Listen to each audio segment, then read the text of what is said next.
Yes, good morning. Welcome back to Football Heritage TV. I'm joined by Stel from Tottenham Away. I'm sure other people will be joining.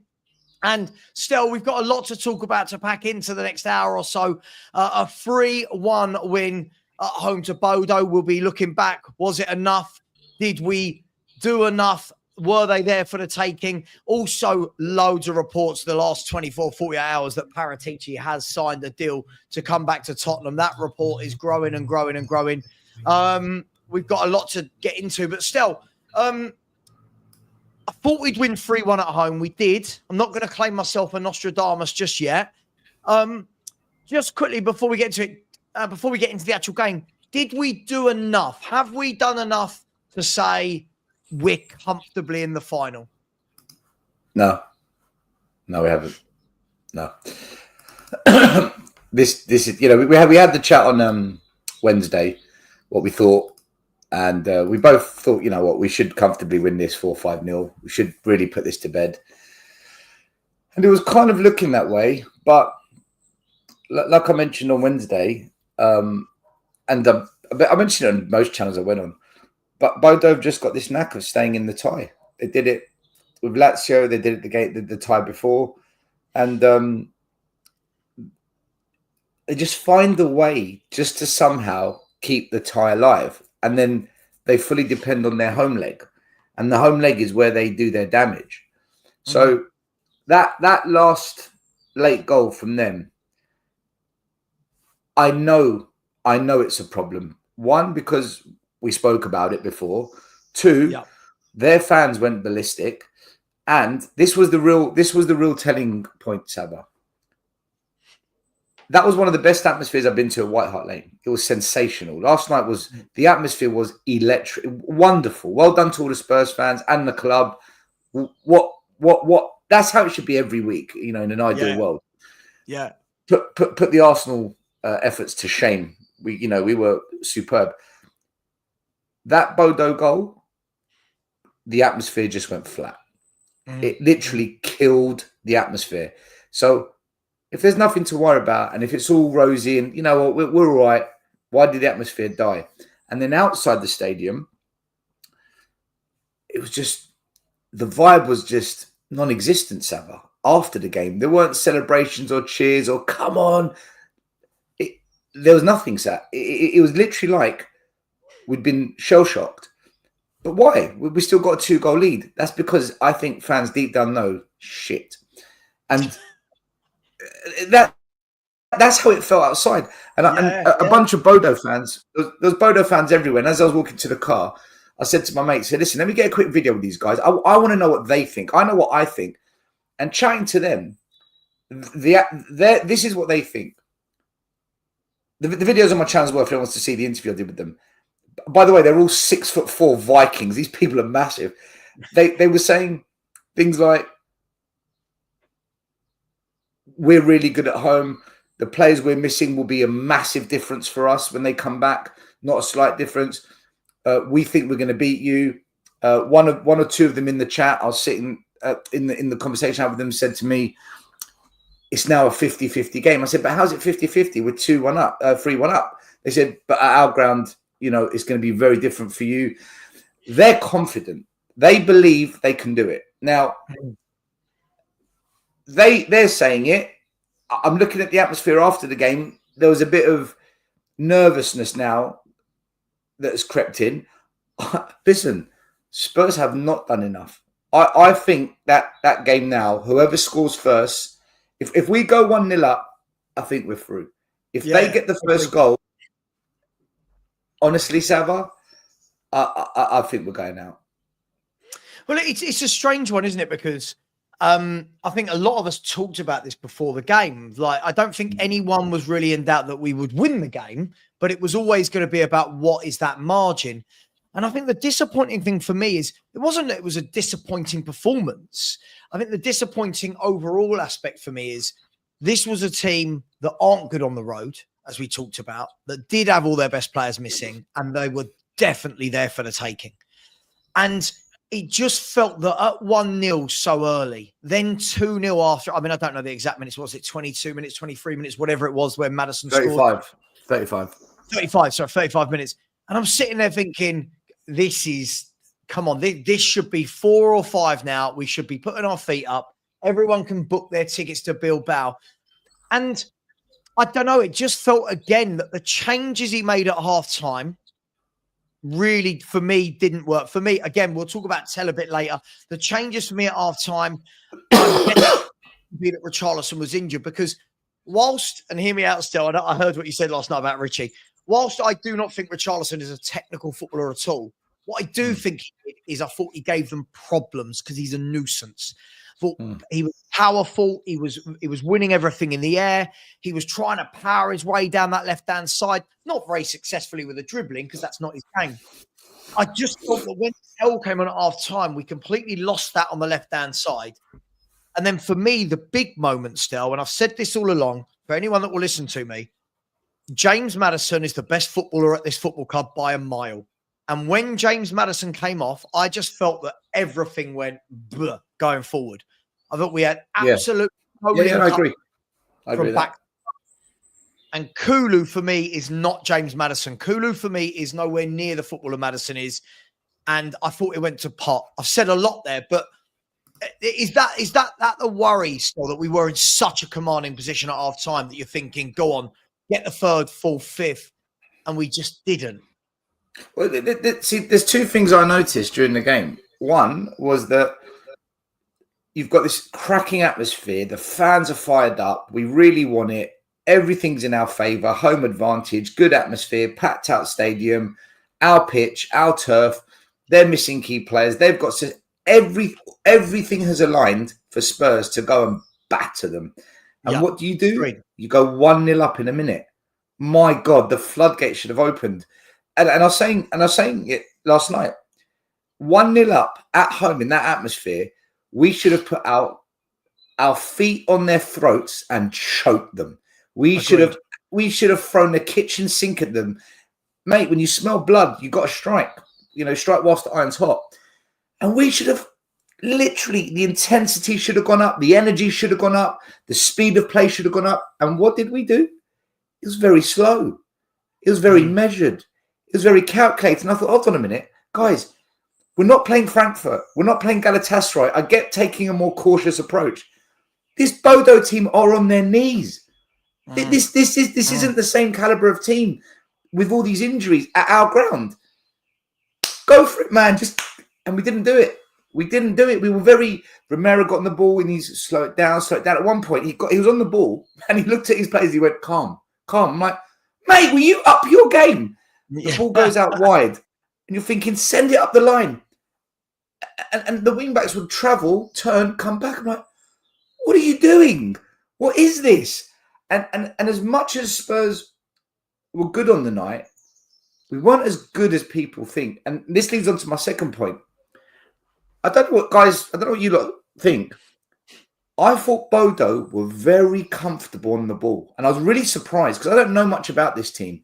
Yeah. They're passing and they were so comfortable just moving the ball around the pitch. They lacked the killer edge. Yeah. But from defence to midfield and to the wide areas, I said to myself, they're playing the better football. And when I came home, I looked at the stats. They had more possession, more passing accuracy, better pass completion rate. They actually played better on the ball than us. We were better in the final third, though. They hardly troubled us. I was saying as a team, during the watch along, they were comfortable. I was saying during the watch along, they're a very comfortable team on the ball. Of that, there is no doubt. I completely agree with you. There was no final third kind of threat. If we're going to be brutally honest, they had that really good chance. Bentancur switched off, didn't he? From in the last minute of the first half. Where the ball was swept across and he swept over the bar because Bentancur switched off. Oh, yeah, that was a good chance. And then other than that, they didn't really threaten us. But what they are is they are a very composed, comfortable team. Now, I think sometimes football fans don't take into account when you go to their ground, it's going to be a lot smaller pitch, right? So it's not going to be as wide open as expansive. It's going to be a lot smaller. They're going to be on the front foot a lot more and they've got nothing to lose. Now, again, people will hear this and say, oh, Savva thinks we're losing. I'm not saying that. I'm just saying it's going to be a very different game. And had we had gone there 3 goals up, I'd be a lot more confident. Now, what I would say, the frustrating thing for me still was we had their number. We saw early on that you can get them. And in the second half, I was really disappointed that we didn't trouble them. Yes, we got the penalty, but I didn't really remember. I mean, someone in the chat will now probably prove me wrong. I don't really remember too much going forward in the second half where I thought, yeah, a goal is coming. It felt very much like we were comfortable at 2-0, at 3-0 with a penalty. And then to concede the way we did just felt a little bit flattening for me, a little bit flattening. Yeah, the second half, we were all right. Our biggest threat came from corners. We had a couple of corners that came in. None of them were really that great, but there was one or two where we did get on the end of it, and whether it was a ricochet or a header, it just flashed wide of the post. For me, the big moment in the game wasn't actually their equaliser. There was a moment where Bentancur hit a rocket of a shot. My God, their goalie pulled out a worldy save. I don't know how he's plucked that out of the air. It was full stretch, two-handed. It was just, the whole stadium was like, what a save, man. Like, wow. If that went in, I think we're in the final. I think that, because that was in the first half as well, that would have been 3-0 up at half-time. I think, yeah, it's over. That was a key moment for them. But overall, look, we are the favourites to go through. We should still win the tie. However, I came out that game, and my mate was saying to me, "Still, why are you not excited? Why are you not happy?" I said, "Look around. Is it just me?" He goes, "Everyone." He goes, "But why?" I said, "Well, ask them." I don't know. For me, I don't think we played this amazing game that people are saying brilliant from top. I don't see that. I thought we were professional. You've got to remember, it's been so bad this season, though, that a 3-1 win to our fans suddenly feels like we've played like Barcelona, and you know what I mean? So I think that's where a lot of people get very excited. I don't think they're looking at the bigger picture. Bodo are bloody good at home. They are bloody good at home still. Their fans kept telling me. Their fans kept saying to me, you know, you're not going to like it at our ground. You're only going to have 400 fans. Our pitch isn't going to suit you. And they were saying to me as well, I asked them the question. I said, the players that were missing today, when they come back, is it a bit of a difference? Is it a big difference? They all said, no, big. So we're going to find out next week. Savva, this was my worry all along. Playing a team that we underestimate, playing a team that we think, yeah, we got it, and they're going to stun us. And I've just got this feeling, this lot, we're going to go there and we're not going to know. Like, hold on, this isn't the team we played last week. What is this? Because fans are sleeping on it. A lot of fans were sleeping on this. Look, maybe we go through. Maybe it's a nervy penalty shootout in the end. Maybe we make hard work of it. Who knows? I just think, though, that goal, that's what they wanted. They wanted something to take back to their ground, and they've got it. They've got it. We should have killed them off. We should have been far more intensive, far more aggressive, far more on the front. If ever there was a night to be Angeball, it should have been last night. He should have done Angeball. But actually, he was a bit more pragmatic. We weren't pressing as much. We're a little bit more reserved, more pragmatic, a bit slower. And I thought, Ange, why would you do it tonight? This lot are there for the taking. This is the night for you to be gung-ho. Be gung-ho tonight because they're there for the taking. But we'll see what happens. I mean, I think that there's a lot of people, though, that don't actually watch any football other than in England, because I'm seeing people just going, oh, yeah, like Mr. Clean, I'm going to call this person out. Big up to you. Not when I say call you out, just your comment. So the first time I disagree with Stel, we will beat Bodo away. They play pretty football, but are not that great. Now, Mr. Clean, I'm going to show you something, right? Because, we'll see. Again, we'll see. This is what our fans do. We don't really watch any other football and then claim to know. Let's have a look at how not great they are at home, shall we? This is Bodo Glimt, right? This is Bodo Glimt. So you can see there, their last home game, they beat Lazio 2-0. You can see here, they beat Lazio 2-0. Beat Olympiacos 3-0. Beat 20 5-2. Beat Maccabi Tel Aviv 3-1. Beat Besiktas 2-1. Right? What about Lazio? So this is their only one they've lost, which is Karabag in the table stages. Beat Porto 3-2. So when we're talking about, but it's only Bodo, as I said all week, Bodo away don't win games. Bodo at home are a different beast. That will be the first 10 minutes. They are going to come out and fly at us. The first 10 minutes, they are going to have Patrick Berg back. By the way, if anyone hasn't seen him play, go and watch him. Top player.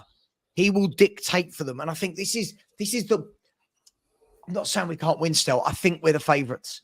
I do think we're the favourites. Yeah, we are the favourites. But it's just that one goal that's left me feeling a little bit like we get the next goal, think we're through. They get the next goal, we're going to see what Spurs are made of. Because we're going out. We're going out if they score first. I'm telling you. For me, people are saying, oh, yeah, they won't be able to keep us out. I don't think. Last night, let's have a look at it. A header from 6 yards, right? We had a really good goal by James Maddison. Brilliant ball by Porro. Brilliantly taken down by Maddison. Great goal. And then a penalty. Other than that, I don't really remember. I mean, their keeper had to tip one over from Bentancur. Other than that, we're making out like we score hundreds of goals a game. I genuinely am worried. I'm genuinely worried. I've made my bed. I've told everyone we're going out to Bodo. I've said it. I think we're going out to Bodo, and I think Man United are winning the Europa Cup. I think Man United will win the Europa. I really do. That's my take on it. I've seen the semi-finals. I thought that Man United game against Lyon, where they came back from the depths of doom to pull it out of their backsides to win it. It's moments like that you look back on and you say, that's when you won it. That's when you won the trophy. I think it's written in the stars for them, and it's in their DNA. I think, for me, Spurs at Bodo is going to be one of those nights again in our history where we say, fucking hell no. And guys, by the way, I'm not saying it off the back of yesterday. I've been saying this for a while about playing a team that we don't know much about, and when we least expect it, they're going to stun us.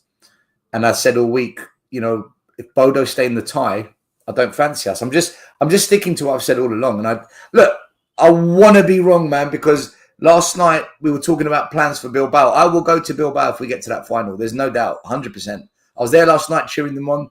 I'll back my team when it gets to that stage of where I think, okay, there's a chance now. There's a real chance. I just, another thing as well, Savva. Solanke went off. Richarlison went off. Maddison went off. We need to see if they're going to be ready for the next week as well. Like, we don't know whether it's just a tweak, whether it's a little knock. There he is, Lubo. Hi, guys. I tried to meet up with you yesterday, but my reception was awful on the phone. I don't know why. It was crazy down there, wasn't it? Before the game, it was just madness. Yeah. Good to see you though. Yeah. Well. Yeah. I mean, look, Lubo. How do you feel? Sel and I just saying that. Listen, yes, we got the result, but it just felt like they were there for the taking. Like, it felt like they were there for us to have finished the tie last night. Well, I looked at it. I felt flat this morning. I felt flat coming out the grounds. Thought it was the best performance at home. Exactly what I said to Savva. Exactly what I said to Savva. Thought the first half was very, very good. There was a lot coming down our left. He wasn't beating the man, Richie, but he was getting balls into the box, and he was contributing big time, apart from the assist for the first goal. And then that idiot takes him off and completely throws it. I mean, what sort of tactical switch was that at half time? He was injured, wasn't he? No, it was tactical. Ange's come out after the match and said Richie's substitution was tactical. Well, if that was tactical, that was really poor. There was no need to change it. There was no need. None whatsoever. He weakened it. So you got nothing. Lubo, can I ask something on that? Because in the stadium where I was sitting, all of us were saying Richie's going to come off at half time. And the reason being is a couple of times he got through and his shots were straight at the goalie, really timid efforts. And we were saying he's got to put someone that can finish on the flank, because Richie's had a couple of chances and he's poor finishing. And I said, and then we felt maybe a Tell or an Odebert would come on, and we hoped it wasn't Tell. Did you not see that? Because that's what was being said where I was sitting. No, I just thought the first half was good. Yes, look, players missed chances. I mean, there was one where he ran straight in, and what was good was that Richie wasn't playing out wide. Like Sonny's been hugging the touchline a lot of the time this season. Richie was playing further in, and Udogie was overlapping rather than underlapping. Which was excellent. So Richie was being played as an inside forward, which was the right way to play him. And okay, he missed a couple of chances, but then so did Kulu after Kulu came on. I mean, that chance right in the last 30 seconds. I mean, all he had to do was compose himself and just pick the far corner, and that was and 4-1. Yeah, he missed the target. I know, and you just look at it. For me, it was, if we'd have won by 4, game over. If we'd have won by 3, I did it in percentages, 75% there, and now I think it's 50-50. I just have this horrible feeling. Exactly what the Bodo fans said after the game. It's a 50-50 game. Exactly what they said. 50-50. Yeah, if they score an early, if we score an early goal, it kills it. If they score an early goal, how will our boys cope under pressure? Because remember, with Frankfurt, we did very, very well. We defended well, and Brentford and Man City, and on no occasion did we concede a goal. So we weren't challenged. We weren't challenged mentally after conceding in those 3 games. So how will Spurs respond on a plastic pitch, a plastic pitch is going to suit the better technical players like Porro and Maddison. And so for me, Richie went off. There was nothing coming through Johnson. So now there's nothing coming through Tell either. So it's like all coming with through Maddison. Lubo. I know, and then when Maddison went off, Tell was rubbish. Then there is nothing coming. Then the whole thing's falling flat, isn't it? So but this is the thing, Lubo. Like, I get what Stell's saying. I think it's where Stell and I will probably disagree a little bit. I get what he's saying, and there was a couple of good chances for Richie, but I think we know Richie's not a clinical finisher, right? We know that. I thought what he did outside of scoring made him dangerous on the night. I felt like he was driving at players. His crossing was very good. He was putting in some good balls. He was keeping crosses alive where he was getting on the other end of them to head them back into play. When he came off, and you go to the traditional wide man that can beat a man, if we say about Tell, I felt we lost exactly what you said, which was the real powerful overlapping from Udogie, right? Yeah. I thought we lost that the second half. And like you said, Brennan Johnson, I know people who have a go at me and say, yeah, but he scored. Outside of that first 40 seconds, I didn't know that Brennan Johnson was playing. He was crap. So we weakened ourselves second half for me. Tell and Odegaard for me are not Tottenham level. I'm sorry. I'm going to, maybe in the future, maybe right now, I'm watching them come on. And for me, I'm thinking to myself, we're 3-0 up, run at them. You're 3-0 up. This is the best chance. I put it in the group. This is where Tell's got to show. What is he? Nothing. Just nothing. The problem you got, Sav, the problem you got, Sonny's injured. Werner Forget is off the scene. If he's not playing more, and if Odegaard and Tell aren't firing, that's 5 players that you've taken out of that squad. So Lubo, what's the answer then if you're a top manager? Lubo, if you're a top manager, what's the answer? The answer is, first of all, you go and get Mbuemo. Well, no, right now you can't. Right now, right? Right now, for the second leg, what would I do? I would probably play. I'd play Kulu on the right. Tactics. You change your tactics. Go with 2 up top. Go with 1 up top. Go to a 4-5-1. You could have done that. Because we're so regimented in 4-3-3, he's going to try and force players into positions now to make the system work. But it doesn't work like that. And this is where I get angry with Ange, because you guys are saying Richie off the ball done well, and for me, you're playing Bodo. You got 3 up top. I want each one of those players to be able to score when the chances drop. I saw Richie miss a couple. Solanke did nothing until he got a penalty, which was, unopposed. No, Solanke. And as for Johnson, I'm talking about goal scoring, right? As for Johnson, he gets his header from 2 yards out and then goes missing for 89 minutes. And I'm thinking, we need players across the front 3 that can put the ball in the back of the net and finish this Bodo team, because this Bodo team defensively weren't good. They're not. Their goalie wasn't that great either, other than that one wonder save. He was a bit wobbly. And I'm thinking, just who's more likely to score goals? Can we put them in the front 3, please? Because it's getting frustrating now. And a midfielder scored the second goal. Solanke scored because it was a penalty. So what front three players scored from open goal other than Johnson? Nobody. Can we? And even the ones that came on, same problem. Can we? I want to get in a minute. I want to get to where are you, Lubo? By the way, Where am I? I'm outside. I'm in a square, which is I've got a customer's got a building here in a square just off the borough, just around the corner to the borough station. okay, And there's lovely. There's a square. I'll show you. Have a look. There you go. You got a gym there. You got the customer there, and that's where I am. I'll tell you what, Lubo. Nothing turns me on than seeing a brick-built square in London. Fantastic, I love it. Look, in a minute, I want to talk about the midfield too. Before we do, I'm sorry. Can we all please agree that it doesn't matter what happens, what formation anyone wants to play, James Maddison has to play.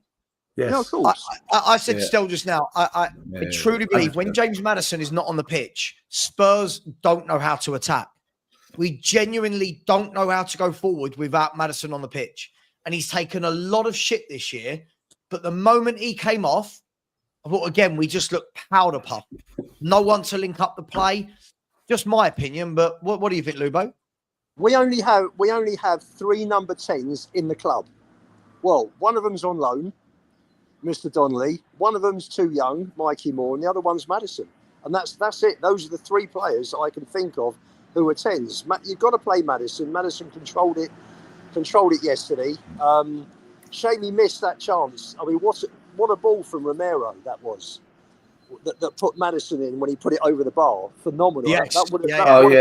First half. What a goal that would have been. And the ball from Porro for Maddison was superb. Absolutely brilliant. The way he took it down and put it in. Yeah. I mean, that second goal. What other player at Spurs can take down that ball? Because Maddison's done that against City. He did it against Frankfurt. He did it in another game, didn't he? Well, that's right. There was another occasion. It wasn't the exact same, but where a ball went over the top to Solanke. And Solanke, it was sort of like it takes an age to bring it down. His footwork isn't good enough to get him in the position. And I just thought that's the difference between a player at Maddison's level and at Solanke's level for me. A top striker takes that off his chest, bang. Solanke, for me, he's not clinical. Do you ever watch Solanke and think he's going to bury this? Like, honestly, do you ever think it gets to his feet and you think he's going to shuffle it out like Defoe did, shuffle it out his feet? No. Never do. But the problem is that Solanke is not of the level of all the centre forwards that we've been used to. You know, before Kane, you had the Defoe, Pavlyuchenko, Berbatov, Keane era, didn't you? Before then, I mean, even someone like Stefan Everson. You know, sort of going back to Teddy and Klinsmann, Paul Stewart, you know, and going further back, Clive Allen. You know, so I mean, we've had plenty of centre forwards, and I've just gone back through the last 40 years. So unfortunately, we're not blessed with the best strikers at the moment. And you know, when you look at it, Johnson's our leading goal scorer this season on 17. And yes, you know, goal scoring is the hardest thing to do. Because it's the goal scorers who normally get the most money when it comes to transfers. You normally pay the most for a top striker. Although that is changing these days, isn't it, somewhat? But apart from that, Johnson does nothing. We've got a problem. We have a problem, which is why you need players like Maddison to weigh in with goals. You know, Kulu's got to be weighing in. He just doesn't look fit, does he? Kulu. It's just this. I'll be honest, I've never ever watched him and had the hype that many Spurs fans have. At the beginning of the season, I'm hearing he's the best midfielder in the league. Do you know my problem with him, guys? He takes too long to do everything. He wants you watch, and I will compare him and Maddison here. Watch Maddison, right? He's looking up for the ball at all times, and when he gets it, he's already got in his head what he's going to do. His first touch, he can take it away from the defender backwards or forwards or to the side. And you know he's going to spray it wide. Kulu gets it. He has about 95 touches. I know I'm being facetious. He has so many touches on the ball. And I'm thinking, dude, quicken it up. And Stel stummed it up. No, sorry, it might have been you. That chance he had You had one defender in front of you. You can bend it round him, right? You could put him on his arse and take him on. It was just a lazy shot straight at the defender. And unfortunately, Lubo, for me, this has been Kulu way too much in his Spurs career. Way too much. I was thinking about the one right at the death when he put it wide of the post. More so because with that, he needed to look up. It took him time. He brought it under control. He got the angle, but then he hit it blind instead of actually looking up and seeing and knowing where he was. And that's where players like Maddison, we saw it with Ericsson. You know, you go back through the years, and you know, players. We were blessed with someone like Hoddle, who had a picture of the whole pitch in front of him. And when he got the ball, that's right. When they got the ball, they exactly, you know, and it was interesting because Pleat was talking about the way Pep trains, because Pleat has been to Man City training games, and he said everything's done on the diagonal, everything's done on the half turn, so the players have got a picture the whole time, and that's how he wants his midfield players to play. And unfortunately, we don't have too many of those. So for me, it's too many touches. It's too Stell. Let me bring for me. By the way, I don't dislike him. I know people think if you critique a player, it means you hate them. I don't. Kulu for me is a good technical footballer, but Stell for me just wants a little bit too much time. And the one thing I'm going to say is, I don't know if anyone's noticed this. I think he telegraphs to the defenders what he's going to do 4 or 5 seconds before he actually does it, making it easier to stop. I think he makes it very clear what he's going to do, whereas Maddison will jink and jive. And is that fair, Stell, or am I being a bit harsh on Kulu? No, it's correct, because listen, when you coach players, you always teach them, or you should be teaching them to play with intensity. And the reason you want to play with intensity is that the best players in the world make excellent decisions quickly, and then they have the technical ability to execute what pops into their head. So if my head quickly says, guys free out on the wing, put the ball there, and you do it straight away, that's an excellent decision. But have you got the technique to get it there? Because you might need a side foot, an outside of the boot, a chip, a dink. Have you got the technique now to pull it off? And with Kulu, he's got the technique, but his decision-making's slow. It's not quick enough. And what happens is, when you slow down your decision-making, you give the players around you time to set. So that leads into what you said. He choreographs to them what he's going to do. He gives a defender time to settle and think, right, should I go left? Should I open up my body? Should I show him wide? Should I put a foot in? You never want to let your opposition have a time to settle so that they can make a decision to stop you. The more intensive and the quicker you play, that's how you cause chaos. And it's not just Kulu, Savva. I thought we were quite placid last night in general. I thought our play wasn't intensive enough. I agree. We've got to hope that Maddison, for me, you've got to hope that Maddison, I thought it looked like, at first, I couldn't work out whether he was holding his knee or his hamstring, because he was holding his leg everywhere at one point. Hoping it's his knee, because the knee is likely to heal quicker than the hamstring. But he's got to be, if he doesn't play Lubo, I do worry where the creativity is going to come from out there, because I think we're going to need goals. But I do think we're going to need goals. I'll tell you where Kulu is strongest. Stick him on the 18-yard box, level with the 18. If you remember the goal he scored at Rangers, when he came in, played in Maddison, was it Maddison or Sonny? Came for the return, put the ball back in the corner. And when he came in from the right as well against Chelsea 4 days earlier and put it in the right-hand corner. That's where he's strong. He's a totally different player to Maddison. Completely different. And they actually augment each other nicely, like they did at Man City, because they're different players with different skill sets. But getting them, but the reason they're always compared, Lubo, right, is because when Maddison was playing the 10, because we know that Ange doesn't really let the 10 be the 10, everyone was saying, oh yeah, but Kulu's not a winger, we want to see him, he's better in attacking midfield. But for me, I've always maintained I never want to see Kulu in the 10 above Maddison. Maddison is naturally a creator for me. He's not just the goal he got last night. Some of the passes he was spraying left to right.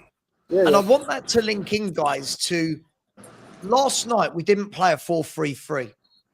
Last night he started off with more of a 4-2-3-1. And you could see, and again, forgive me, guys, I hate these terms in football, the double pivot in midfield. You know that we used to just call a midfield, right? You could see in the midfield how much did that benefit Basuma and Bentancur, but also allowed Maddison to not have any inverted fullbacks or midfielders in his space. I loved it. And show, the first half, when we moved the ball quickly and we broke quickly, I thought Bodo were all over the place. They couldn't cope. Agreed. They couldn't cope. And if we play like that next week, we should go there and win. The only thing that worries me is that I've got such a history of Tottenham letting you down at the last minute that I'm sort of a little bit scarred over all these years. So you look at it and you think to yourself, we're all scarred. Don't worry about it. Lubo, I don't think we're going through, mate. Honestly, I don't think we're going through. I think this is it's not gonna drop for us. Do you know what cracked me up actually? When I was chatting to the Bodo fans, I said to them, "Yeah, but how big of a factor is your pitch? Okay, it's plastic, but how big of a factor is that really?" And I couldn't believe it. Like these are villagers from the north of Norway near the Antarctic. Okay, they turn around to me and they go, "But when you played Tamworth, how do you know about that? How do you know about the Tamworth game? Like, have you been researching us and stuff?" They all knew it. But when you played Tamworth, do me a favour. Someone in the chat did say, they said, "Look, you treat them like they're a child." Can somebody please explain, they said, what actual difference does a plastic pitch make to the normal pitch? You guys, you do a lot of coaching on plastic pitches, grass pitches. Yeah. In your opinion, what's the differentiator? The ball, the ball bounces differently. It's a different bounce of the ball. It zips quicker on the turf. Quicker off the surface, doesn't it? Quicker off the surface. And it suits the better technical players. So players like Porro and Maddison, it'd be perfect. This would be a sort of perfect pitch to throw Mikey Moore into because he's very technical. For me, I'd play him in front of Tell and Odebear and Johnson. Kulu's technical. He might not be good. He might be slow, but he's the other thing with a plastic pitch is that it's lighter. So in terms of running on it, the work rate's less. You running on grass is harder work than running on Astro. So if you're light on your feet, and for a team, listen, like I said earlier on, Bodo were the better passing team. The football that they play is perfect for 3G. Perfect. That's exactly the pitch you want for the football that they play. And also, do you know what? If you're used to playing on it every single week, competitive football, it's an advantage. Yeah, we train on Astro. We do train on Astro. We've got 2 Astro pitches, 3 Astro pitches at Hotspur Way. But training on Astro and playing competitive football every week on it are 2 different things. So it's not this massive difference. It's the ability to adjust and adjust quickly. Yeah. But I mean, guys, I really want to go back to the Basuma, Bentancur midfield. I thought both of them were very good last night. For me, I thought Basuma just edged it. I think he's taken a lot of flack. But do you know what I noticed last night? He wasn't asked to be a number 6. He wasn't asked to be the deepest player. And what we saw from him was a box-to-box midfield performance where he snuffed out danger at one end but was driving forward with the ball the other. And for me, I think when we play him like that, he's a really good Premier League midfielder. Bentancur as well. Without asking him to sit deep and have to be some deep-line playmaker, again, snuffed out danger, got his head up, got the passes out. That, for me, guys, would be how I would play. Those 2 in midfield with Maddison in front of them in a 4-2-3-1. What says you guys? Well, that was the best midfield performance under Ange. Agreed. In 2 years. Agreed. in 2 years. There wasn't the normal chaos. You know, they had 3 shots the whole game, 1 on target, which was the goal. That was it. You know, I mean, we are getting, you know, in home games, Forest only had 4, Bodo only had 3. So there does seem to be some sort of improvement lately. But for me, they played some nice football at times. I mean, funny that they had 58% possession yesterday, Bodo. They didn't challenge, you know, the shots. That was the first shot on target they had the whole, you know, in 90 minutes, which was so typical Tottenham. What would I have done last? You know, the midfield were getting tired as well. Yeah, but Lubo, that's what Bodo do away from home. That's what they do. They got battered by Lazio and they found the goal. That's what they do. So bring really annoying. Bring a Danso in. Make it. Danso was on the bench yesterday, wasn't he? Yeah, I think. You know, play 3 at the back. Last 10 minutes, keep that 3-0 lead. At the end of the day, didn't need to keep chasing. 4 would have finished it, but with 3, you know, you're going there, and they have got to pull out some sort of performance, Bodo, to pull 3 goals back. But for me, that's what I would have done. I would have strengthened it up. It's the same thing. Same thing that happened to Wolves. You know, last season, Wolves were pushing and scored 2 goals in the last in 5 minutes of injury time. We didn't bring Phillips on to bolster and play a back 3. We left Dyer and Davis there, exposed, and Wolves made hay. The same thing happened. Ange doesn't know how to do that, unfortunately. You could have, you know, he could have sat back and said, right, we're 3 up. Maddison's gone. The guys on the wings are not doing much. Creativity is now down. So let's defend. Let's keep what we've got. Let's stay with 3-0. 3-0 is a good result. Guys, I mean, Lee makes a great point here. I just felt that the way we set up yesterday, I watch it and I'm happy that he's done it. And I'll give credit to Aj, for not doing the chaos. But it goes to show again, when we don't play in this chaotic terms, it brings the best out of people because they've got space. Basuma, Bentancur, Maddison. Now look at Udogie. For me, it was brilliant seeing Udogie going on that side. Sorry, for anyone in the camera looking at me, it might be weird, but this is my outside, right? Rather than, like Lee says here, seeing Udogie drive this way. And funnily enough, I didn't look at Udogie last night and go, oh, you worry me. I looked and said, that's an overlapping fullback. That's a touchline hugging fullback that we bought. And the frustrating thing for me, guys, is why do we only seem to do this in the games where he's saving his job? Like, in the Europa League is his one way of saving his job, whether we think he's going or not, right? But then we get back to the league games and we straight away go, no, 4-3-3, chaotic, everyone invert. Why is he doing this for these games but not for those games? I'm genuinely baffled. Well, he's fighting for his job. I actually thought Poro and Udogie, I thought the pair of them was superb last night. Yeah, absolutely superb. You know, you look at, I thought Romero, apart from that stupid off the ball incident that I missed, Romero I thought had a good game. He was solid. Van der Ven was solid. The midfield 3 I thought was superb. And Poro and Udogie I thought were excellent. So you got, for me, there were 7 there out of the 10 outfield players, forgetting the 3 up front. Richie had a very good first half. Solanke worked hard. Johnson worked hard defending without doing anything going forwards. It was a much better performance, you know. And you look at that and you think, well, where's that performance been all season? Yeah, but Lubo, aren't we doing this thing where we look at it, we say really good performance, really well structured midfield, but we arguably played a team that aren't anywhere near the true levels of what Spurs are, missing most of their best players? Isn't that what we're doing? We look great because they offered nothing on the night other than that 1 goal. Sure, but the actual shape and the setup still, I agree with you, but the shape and the setup, I would keep exactly the same for West Ham. I've said this after other games. When we play well, I'm not, you know me, I don't go overboard. When we've played well and we look more structurally stable, don't then go back the very next game to the wide open gung-ho. But we never get to see it 2 games. So I'm not swearing at you. Sorry, that's backwards on the camera. We never get to see it 2 games in a row. We never. Yeah, no, I agree. Like, I agree. Like whoever plays against West Ham, you know we're going to go back to being inverted, being chaotic, and then everyone will go, "Don't worry, it's the Europa."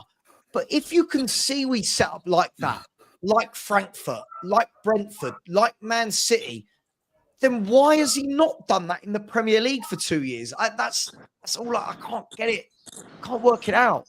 No one knows. I don't even think he knows Savva. It hasn't made sense all year. This is why we've been saying he's got to go.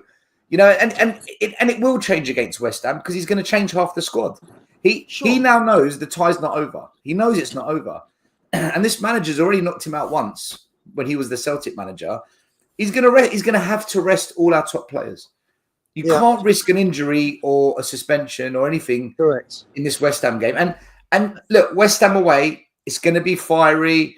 It's a London derby. They hate us. We hate them. It's going to be very physical. Is that a game you want any of our first teamers to play in? Probably not. I agree. But it's like, when I see this, it's like people like Phil. I get it. When I talk to Phil about tactics, it goes right over his head. Sorry, Phil, if you find that offensive. But the problem is, when we're talking about Basuma against the better teams, when Spurs normally play Basuma, we're playing him as a number 6. The position he played last night is where he played for years for Brighton, which is why so many teams wanted him. He was box to box. He didn't have to pick up the ball off the back 4. He wasn't the last man as a defensive midfielder. He was a box to box midfielder. That's what he does. Do you know what the difference was, Sav, with Basuma last night? The difference with Basuma was that he wasn't rash. He played with his head. He wasn't diving in like he normally does. You know, his but that's because it wasn't chaotic, Lubo. Last night wasn't chaotic. It was controlled. Yeah, it's true. That's right. But hang on. Chelsea penalty. The penalty he gave away with Chelsea. All right. His own box. He didn't have to do that. Okay. That was ridiculous. But Lubo, okay. But let's use your own logic against you. When I bring up about Romero being chaotic and reckless, it's but under a different manager, they'd sort that out. Listen. No. He's got No. He was like that under Conte. I think that is part of his mentality, Romero. Because if you remember under Conte, and you would think that he would be playing under somebody like Conte, if you remember against AC Milan in the Champions League, when we went out that night, first 10, 15 minutes, we were actually in control. Romero then blew it all by getting himself sent off with that mad tackle. But my point is, whenever you watch Spurs, like, let's use the Man City game earlier in the season as an example. It wasn't chaotic. It wasn't 100 miles per hour. And our midfield looked good, right? Because the midfielders weren't asked to do everything 100 miles an hour. Basuma is not a guy that gets the ball and goes, right, I'll tell you what, I'm a deep line playmaker. Let me start off with all the lovely passing. So when you give the ball to him in that area and we're trying to play 100 miles per hour, he's going to give the ball away. When you see him yesterday, how many fires did he put out that go unnoticed? Yeah, no, absolutely. And he will take, he's taking Bergval's place now, I would think, probably for the rest of the season. Sure. But when he plays like that, when we play like that, he does what Bergval does, but better. But because Bergval is young, exuberant, and in a chaotic system, we all go, sure, Bergval's much better than Basuma. I don't think that's the case. By the way, I'm not knocking Bergval. He's a young kid. I think he's going to be very good. But the tactical element for me, again, Ange got it right with Frankfurt. He got definitely the first half right yesterday. And then I think once Maddison went off, it went to pot. But you said Porro and Udogie looked better when they weren't playing in this space. Sure. Maddison, in that first half, was spraying some lovely balls from the centre of the pitch out wide to Johnson and out wide to Richie and Udogie. And why? There was no one on top of him. There was no Papa Sarr standing next to him. So is Porro. So is Udogie. It was space. And for me, this isn't rocket science. When you play players to their full strength, they look better. So for me, if Ange stays next season, there's no reason to do this chaotic football that we do. There's no reason for it. We look better when we don't do it. The players look better when we don't do it. So all these fans that say, "Oh, Ange Ball, yes, see, he's proved you wrong." He only ever proves me wrong when he doesn't play his own style of football. He proves me, if that's the phrase, he proves us wrong when he actually does the things that we're saying, why don't we do? So, for me, Basuma, I think, has taken a lot of shit, and I think deserves a lot of credit. I thought he was brilliant last night. I thought he was very, very good. He got better and better as the first half went on. I thought his second half performance was superb. Personally, I've got to shoot, Sav. I've got to, I'm working today, so I've got to get on to the next call. But no, just if we play like we did first half next week in Bodo, we'll kill them. The game will be over by half time. My worry is that we won't, unfortunately.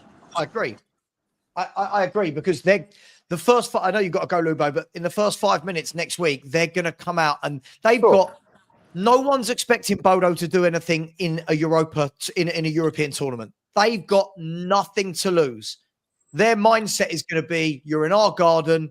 Yeah. We're going to go at you. And Spurs mindset sometimes doesn't work in the same way. So we'll Did see. you hear what their fans said in the interview I did with them? Their fans literally said to me, we're living a fairy tale. We shouldn't even be in this position. This is a dream for us. Yeah. So that sums it up. Of their last, they've scored 2 goals in 9 of their last 10 home games in Europe. And interesting enough, I saw an interesting stat on Spurs. Since we lost to Leipzig just before COVID, we played 20 games at home in Europe. We've won 16 and drawn 4. So White Hart Lane is Sorry, pretty much... say that again. Our away form in Europe? No, our home form in Europe. Oh, sorry. Has been won 16 and drawn 4 of the last 20. They've been unbeaten since Leipzig. And what's our away? Oh, well, I know we've lost 12. The shake of the head said it all. We've lost 12 of the last 24. So well, look, Lubo, I hope your customer enjoys your company, and what a lovely square you are in. So thank you very much for joining. Pleasure. And I'll catch you later. And if anyone fancies a laugh, we're not ending the show, by the way. 6 p.m. I've got a call-in show. We always get some characters. Characters. Let's see what happens. See you later, Lubo. Hello and goodbye, Dan. See you guys. You are, mate. Cheers. Savva, I've got to go as well. My hour's up. So Dan's here to take over the reins. Big up, Dan, as always. Man. You are, mate. Yeah. I did say when we started the show, I've only got an hour, so my time's up. All good. Thanks, mate. Take care. See you later. All the best, guys. Have a good one. Bye. Dan, look, I don't really want to. We covered it quite a lot last night, and I'll cover it today. I want to move on to a different subject, if that's all right with you. Completely. There's lots of reports. Hang on, let me remove this. When I say reports, I feel like it's kind of done. I might be completely lying, but I feel like it's done. Lots of reports like this one. Work. There we go. Lots of reports like this one. Saying, let me get rid of that comment, saying that it's a done deal now for Paratici to be joining Spurs. Let me just make sure everyone can see that this is about Paratici. It's about Tottenham are set to complete a significant return for their former director of football, Fabio Paratici, according to reports. Now, Dan, I said the other week, you and I were actually having a chat, I remember, about Vinay Venkateshan coming in. And I said I thought that what Vinay Venkateshan was brought in to do was to completely restructure the football structure at the top. Looks like Paratici's coming back. All the reports from previous said that Paratici would only come back if Ange is gone, which means that Munn will be gone, which means that Lang will be gone. Is this a good move for Spurs, bringing Fabio Paratici back? Could it be the start of something good, or another false dawn for Tottenham Hotspur? Well, I've got no problem with it, personally. Some of the transfers he sorted out and got together, okay, not brilliant. Others, some good ones and that. But I think he's significantly miles ahead of what we've already got there. Yeah. Whether we've had him or not, whatever. It's like if we took on Poch now again, would I take him over Ange every day of the week? He's better than what we've got. And I think Paratici, he's got enough links in the world. He actually knows what he's doing on the football side of it, and that he's personally one I'd quite happily take back. Personally, I thought he'd already accepted the AC Milan one. So if that also means, like when we spoke about the Arsenal director, and a lot of people were getting very moody over it when they didn't even know who or what he was. It was just that he come Just from Arsenal. He's from Arsenal. Again, I couldn't care less. As long as he does the job way easier, that's all I care about. I don't care about what he's done in his life. So if this is his sort of start to say, right, I want you back in here because you got a bit of experience, you know your stuff around Italy, you got your links and that. I'm gonna get this fella out, I'm gonna get Ange out, all the others out, and that. It's a good start as far as I'm concerned, if that's the direction it's gonna go. Yeah. No, absolutely. And by the way, I've not forgotten the super chats, people. I will get to them in a minute. I just wanted to have this discussion with Dan first. Yeah, I think it's an interesting one. Listen, I'm not going to sit here and be two-faced, Dan. I've never sat there and gone, oh my God, the Don, Paratici, look what he did. I hated all these people saying he's cooking and all that young, childish nonsense. However, sometimes you don't know what you've got till it's gone. And the players I've seen us sign under Lang have been very underwhelming from me, from Gray to from Gray to Solanke to Odeber to Tell. Now, I'm not saying, by the way, there's a lot of young players there, and I know in 2-3 years they could be great, but I just felt like Paratici had a bit more of a football vision, a bit more of a football brain. Now, can you see a world that coexists where that football mind of Paratici can connect and make a partnership with a football brain that is Angepostecoglou? Or do you think this signals the beginning of a complete clear out? And I'm talking Lang, Munn, Ange. For me, personal opinion, I think it looks more like the start of a clear out. I think Levy's had this planned up for a long time. I think he knew. I mean, I'll go on on what I think's basically gone on this season, quick as I can. Yeah. I think Levy saw this coming a mile off, what was going to happen this season. I think after about 10 games, 12 games, he called it and he knew it. He looked at it and he knew he wasn't going to go down. Yeah, okay. A bit too close for liking, but I think he knew it. He basically sat there and gave the fans everything they wanted, everything that a lot of fans asked for. An attacking manager, or so they say, backed him up with the money, stuck by him when the league was getting a bit funny and he got knocked out the cups, hasn't sacked him in semi-finals or quarterfinals, stick by your man until the end of the season. He has basically, Levy has basically gone and done what the majority of Spurs fans asked him to do. And it's now turned from such a side.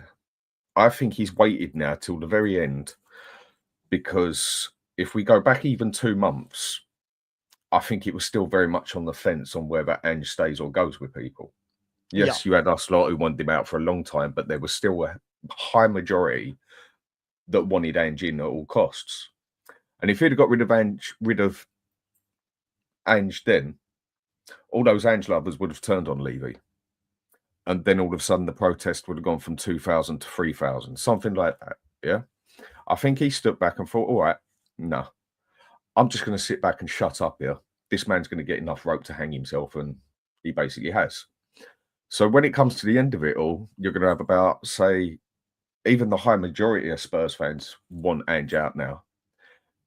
You're going to get some little video or something out of nowhere, or some little clip or whatever, where he sits there and says, I tried, basically, I've done it your way, the way you asked me to and everything, but it just hasn't worked. So we're going to do it my way now. Now he's going to have his clear out, and he's going to basically do what he's got to do, or do what he wants to do. And I think there's going to be a lot of people who would usually say something who are actually just going to keep their mouth shut for the sake of, thank God that Angie's gone. Yeah, and this is where it could possibly start for me. I think Levy's had this plan up his back for a while. People who keep telling me the fellow hasn't got a clue. Yeah, football, no. Business, he knows what he's doing. I think he's had something like this planned up for a while on what he's going to do. No, I completely agree. And listen, I'm going to go to some super chats. Just before I do, I'm going to ask the chat. And again, guys, there's some people in the chat who don't understand that as a YouTuber, I just can't sit up here and talk about one thing and just go, we're amazing, we're amazing, we're amazing. I want to talk analysis of games. right? So, for example, Ian MacArthur, I knew you'd turn up after Spurs had won a game. You don't, Ian, you never, ever, ever seem to turn up ever when Spurs lose, and we lose a lot. No one said we didn't win. We've just sat there and said some good bits about last night, some bad bits about last night. We said we make us favourites, but also it makes the game more difficult. You're just hearing what you want to hear now, Ian. But there are plenty of other channels I can recommend to you if you just want to hear fluffy stuff. But I set my channel up to talk about football, mate. So please just stop. Or feel free to come in when we lose games as well, because you only come in when we win. Look, let us know in the chat. Does Paratici coming back for you guys, does it spell the end of Ange? Do you think there's a world in which they coexist together? Do you think he'll want to implement his own football structure in terms of will he bring back Gabonini? Will he bring in a new manager? Some people think that some people are talking about Xavi Hernandez. Others are saying it will be more of a Glasner type. Some are saying it will be somebody like a Fonseca. Let us know in the chat who you think. Just before we get to that, big up to James Allen, who's become a new member. Big up to you, my man. Thank you very much. I really, really, really do appreciate you, James. Thank you for that. And welcome to Football Heritage TV. Big up to Tweak, who's been a member for 1 month, who said, morning, Savva, still and out. If that's a statement, I agree with you. If it's a question, you know my answer. I loved it. At 3-0 yesterday, Dan, the number of people going, are you still Ange out? I'm like, yes, we're beating a team from Norway. Yes, we're beating a team from Norway. No, I haven't forgotten about the 23 defeats I've seen this season. Big up to you, Tweak. Big up to the Big D. How you doing, bro? Long time no see. Who said 3-0, I was happy. 3-1, I'm very nervous. Typical Spurs. Big D. Wouldn't be a Spurs fan if there wasn't any nerves. All these people going, nah, we'll smash them out there, clearly haven't done their homework. Big up to you, my man. And then big up to Atavatron Wembley 1. Thank you very much for the generosity. Has said, morning, Savva. I think we're screwed next week now. I don't think we're screwed, but their goal changes the tie completely. I agree. And they will be all over us like a rash. I agree. We didn't do anywhere near enough second half.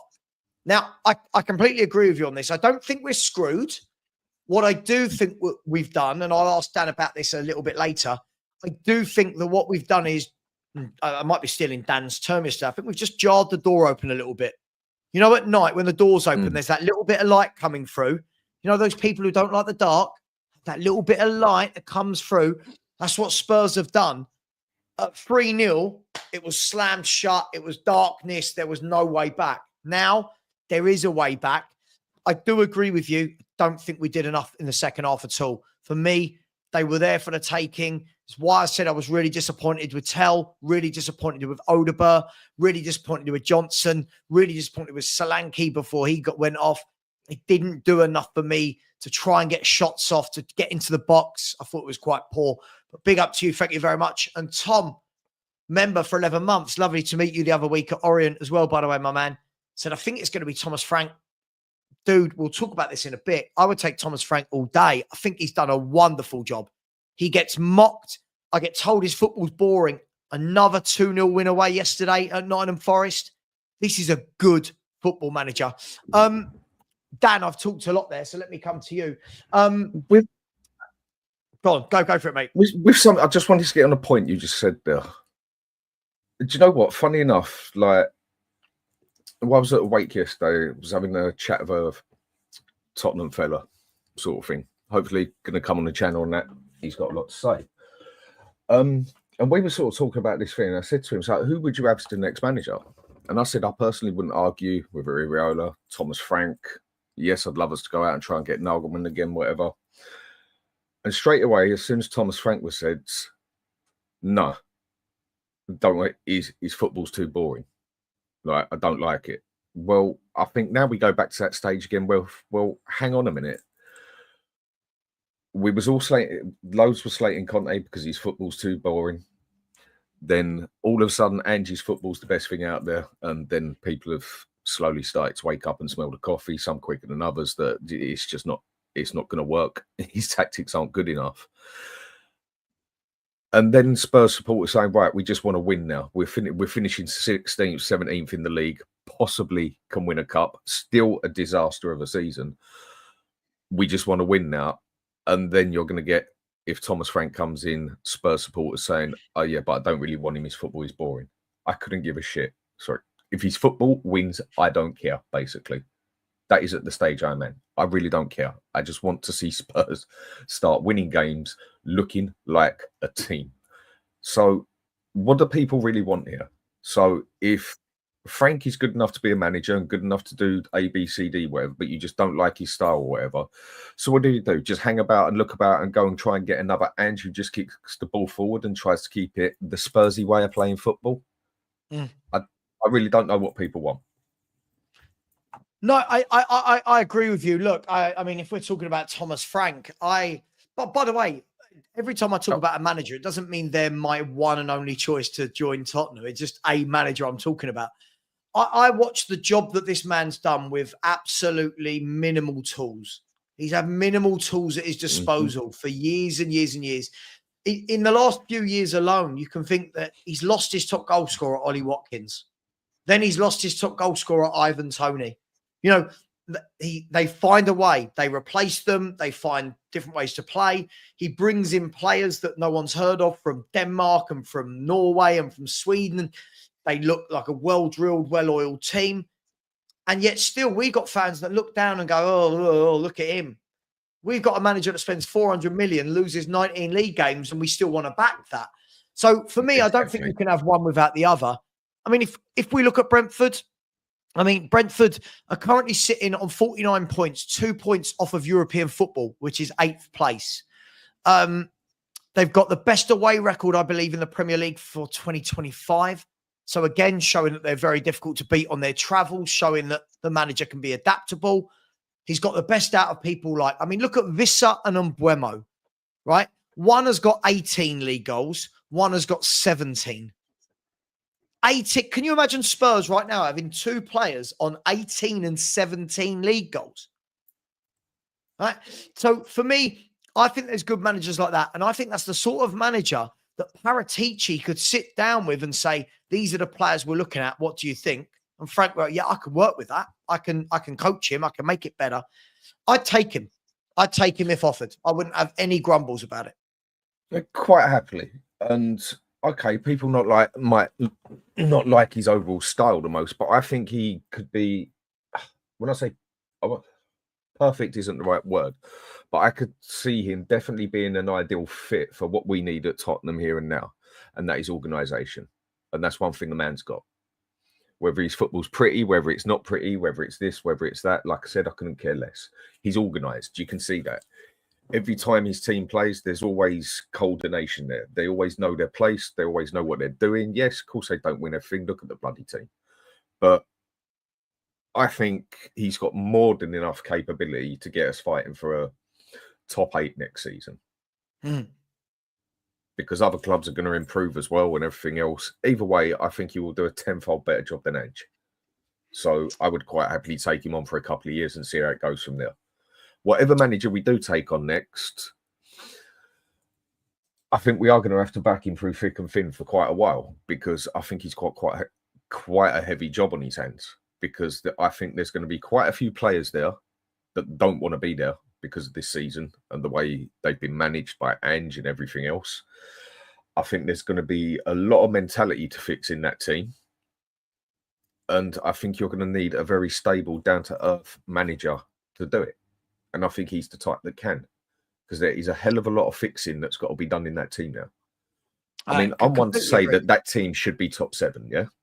Yeah. Should be. Okay, up front, I think we're absolute bottom half of the table sort of thing. But as a squad, as a team, I think we should be at least fighting for a top 7, fighting for a top 5 place. I agree. And I just feel next manager... If I said to you, Thomas Frank, and he's bringing Mbeumo with him. I ain't saying no. Right. And we're not, I'm not sitting there talking about players that should be beyond Spurs' reach, right? We're talking about, I mean, how much did anybody know how much they bought Mbeumo for? No. You know, so for me, sorry, I love this guy. I love this guy. Isn't it fantastic how many experts suddenly know more? Wouldn't have any coaching badges amongst them, but are experts. What can I ask? Why do you watch football channels? Dan, I never understand this. Why do these people watch football channels? What do they want us to talk about? I don't know. There's an easy answer for this one. Ian, where were you 7 of the last 8 games that we've not won? Why haven't you been in my chat? It just makes me laugh. I just don't understand. Why? Phil, why is Frank not the right fit?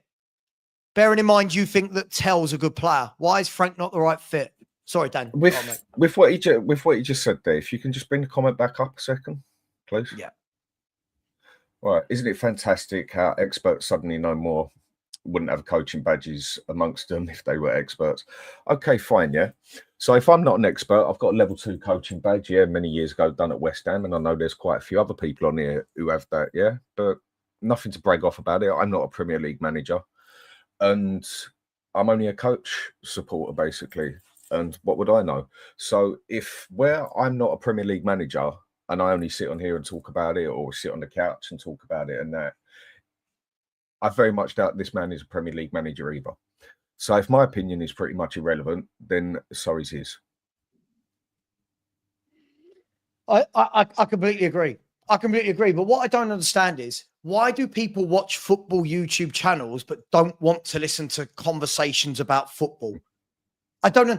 Like, does someone like this, Dan, want us to sit here and go, oh, damn, weren't Spurs amazing last night? And you go, God, weren't we amazing? Yeah, aren't we going to win 5-0 on this? Yeah, we are. And then, like, what? I can't do it. It'd make me feel physically sick. It'd make me feel physically sick having to talk like that all the time. If it's just your chat. It's madness. I cannot sit here and just say what people want to hear. I come on here to say it my way. I don't always get it right. I do get it right.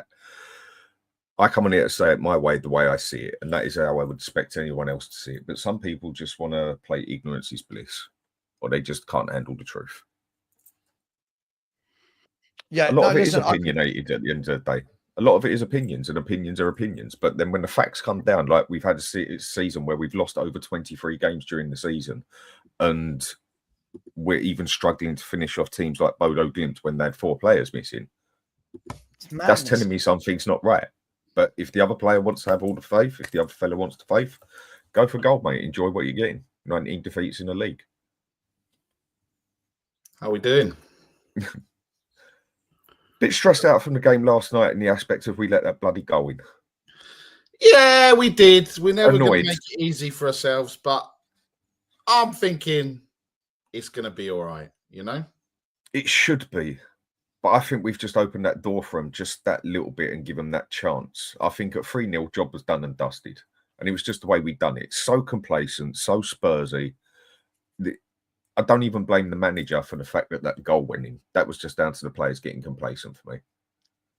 Yeah, look, I think I think we take everything. Last night we took on what we, that as in isolation, and I think we'll do the same next week. Sunday, regardless of what happens, I mean, it's West Ham's cup final, but regardless of what happens, we just need to get the job done. My only concern is that I'm worried that if we get to the final and it looks by all in terms and purposes that United will get there, I don't think that we beat United, because we ain't going to beat them 4 times in a season. And you just saw last night, it was just crazy. You just saw what was going on. We were getting a goal, United penalty, red card. It was all going on. No one predicted that result from United. It was mad. That's the difference with Man U, whether you like them or not. They've got winning DNA in them as far as I'm concerned. Yeah. When it comes to one game, they can turn it on and scrape their result one way or another. I mean, they've been the worst Man U team possibly ever I've seen in my life in over 40 years. And they still managed to go out and win 2 cups. Well, League Cup, FA Cup now, potentially Europa League. It's madness for a team. And Man U, it's in their DNA. The fact that we've beaten 3 times this season Do I think we can beat him in a final? Of course, I think we can beat him in a final, but then that's where my lack of faith in the players and obviously the manager and everything else comes to it, where I think they've got a significantly better manager. Yeah. I'm just not confident with Spurs in any means or manner at the moment. And that is down to the season, how the manager has basically got us, and that I just had lack of confidence in Spurs. Yeah. All right, support your club, get behind your club. When they're on the pitch, I will support the players. I will want them to win no matter what, but it doesn't mean that I'm going to have faith in them just because we went and done Bodo Glim 3-1. No, I know. I need to hang on a second. My phone's ringing. Where's Savva gone? I don't want to leave you on the No, I'm fine. I'm fine. It's just with the whole thing with the faith and that this season, I won't deny it has destroyed me in the aspect of supporting this team. Yes, when they're on the pitch, I get it. Get behind them, give them the support they need. But how am I meant to sit here and back this team up? Thanks, mate. My coffee. How am I meant to back this team up and get behind this manager with confidence of any sort after what has gone on basically the whole season? But I still think this should be done. This game should be done for me. 2-goal lead, yes, we've made it significantly harder, I think, but I think we can go there and get the result. When it comes to playing Man U, can we beat them? I think we definitely can, but we definitely don't seem to have the best results against Man U in games where it matters, in my opinion. This season, it was pretty much done and done for them like it was for us. I mean, some could say they've probably even had a worse season than Spurs have, even if they finish a couple of points higher. Why? Because they are Man United. Look at the size of the club. Look at the size of our club. We shouldn't be down there either. But Man United, if you'd have said this 10, 15 years ago, that Man United were going to be scraping for 15th place and also in the semi-final of a Europa Cup with Spurs in 17th place or 16th place, whatever we are, I don't think there's many people who just sat here and believe it, because I know I'm not one of them. But it is where it is. We are where we are. I think we can take Man U to a final unbeaten, but then do we just go and do the normal Spursy thing and just go and completely, absolutely screw the final up? I don't know. I suppose only time will tell. I don't think we're missing many major players. Going to be missing many major players for the game. For the next game against West Ham, in my opinion, again, like a few people know, the season is done and dusted. It was over 3 months ago. I couldn't care less about it anymore. Yeah, all right, it's going to be embarrassing if we go and get another slap off of West Ham or something, but do you know what? I'm past caring. It's irrelevant to me. Go and put out a lame team out there and just concentrate on that Europa Cup. That is the only chance we have got of having anything to walk away with this season. And obviously, we all want to see a cup at Spurs. But then I think when the two managers spoke about it on the screen, Ange was basically justifying it that the Europa Cup makes this season as such. Whereas the Man U manager was sitting there blatantly ripping into it, saying how terrible his season's been and it's got to be fixed and there's major problems at the club that need to be sorted. And even if we win the Europa Cup, it has still been a terrible season. The only thing it's going to help us do is take a leap, basically, to getting into Champions League, to attracting players and whatever else. And that is what I think it can do for us, depending on how Levy wants to spend his money and everything else. Yeah. Sorry. Sorry about that. I had to take that phone call. I'm so sorry. Really unprofessional. Look, just an interesting one. I'm seeing comments here like, yeah, Chris, I completely get it. We've seen managers, that have done well with less expectations, so we say, and then not cut it with more ambitious clubs. But at the end of the day, Chris, we need someone that can build. We need someone that can grow. We need someone that can coach. I think that's the biggest thing for me, guys, moving forward is I think we need someone that can coach what they've got better. And I don't think our manager's done that. Listen, good cup run, sure. But just having a good cup run doesn't mean you're a great manager or a great coach. Great. We have to back a new manager for the long haul. Are you for real? Angie's already out and it's 2 years and we may be in a final. Yeah, I'm a Spurs fan. I've seen us in many finals, mate. Ian, I know you haven't supported Spurs long, but one day Ramos won us a League Cup and was then sacked, right? That's what happens in football. Ian, you do realise that alongside that final, we're going to have 20 plus defeats in the Premier League. I don't know if any guys, am I an idiot? I'll ask that to Alex, Barry, and Dan at the risk of being ridiculed. Am I an idiot? Are we just ignoring the fact that we've lost 23 games in all competitions this season because we've had a cup run that's been very easy? We're just ignoring that. I was waiting for people to make themselves known. Like for me, I've got to be honest. I'm a bit confused right now. I expected us to win yesterday. I expected us to win 3-1 yesterday. We won. That's what happened. I mean, I was expecting him to do what he was going to do, and I'm hearing now people saying I'm a bit surprised he set up like that. Well, it's quite easy. He was going to set up like the way he did set up yesterday because it's Bodo Glynn. Basuma and Bentancur had a great game. Yeah, because it was Bodo Glynn. He had five players out, right? Main midfielder out. So I expected it. What is it? What else was there?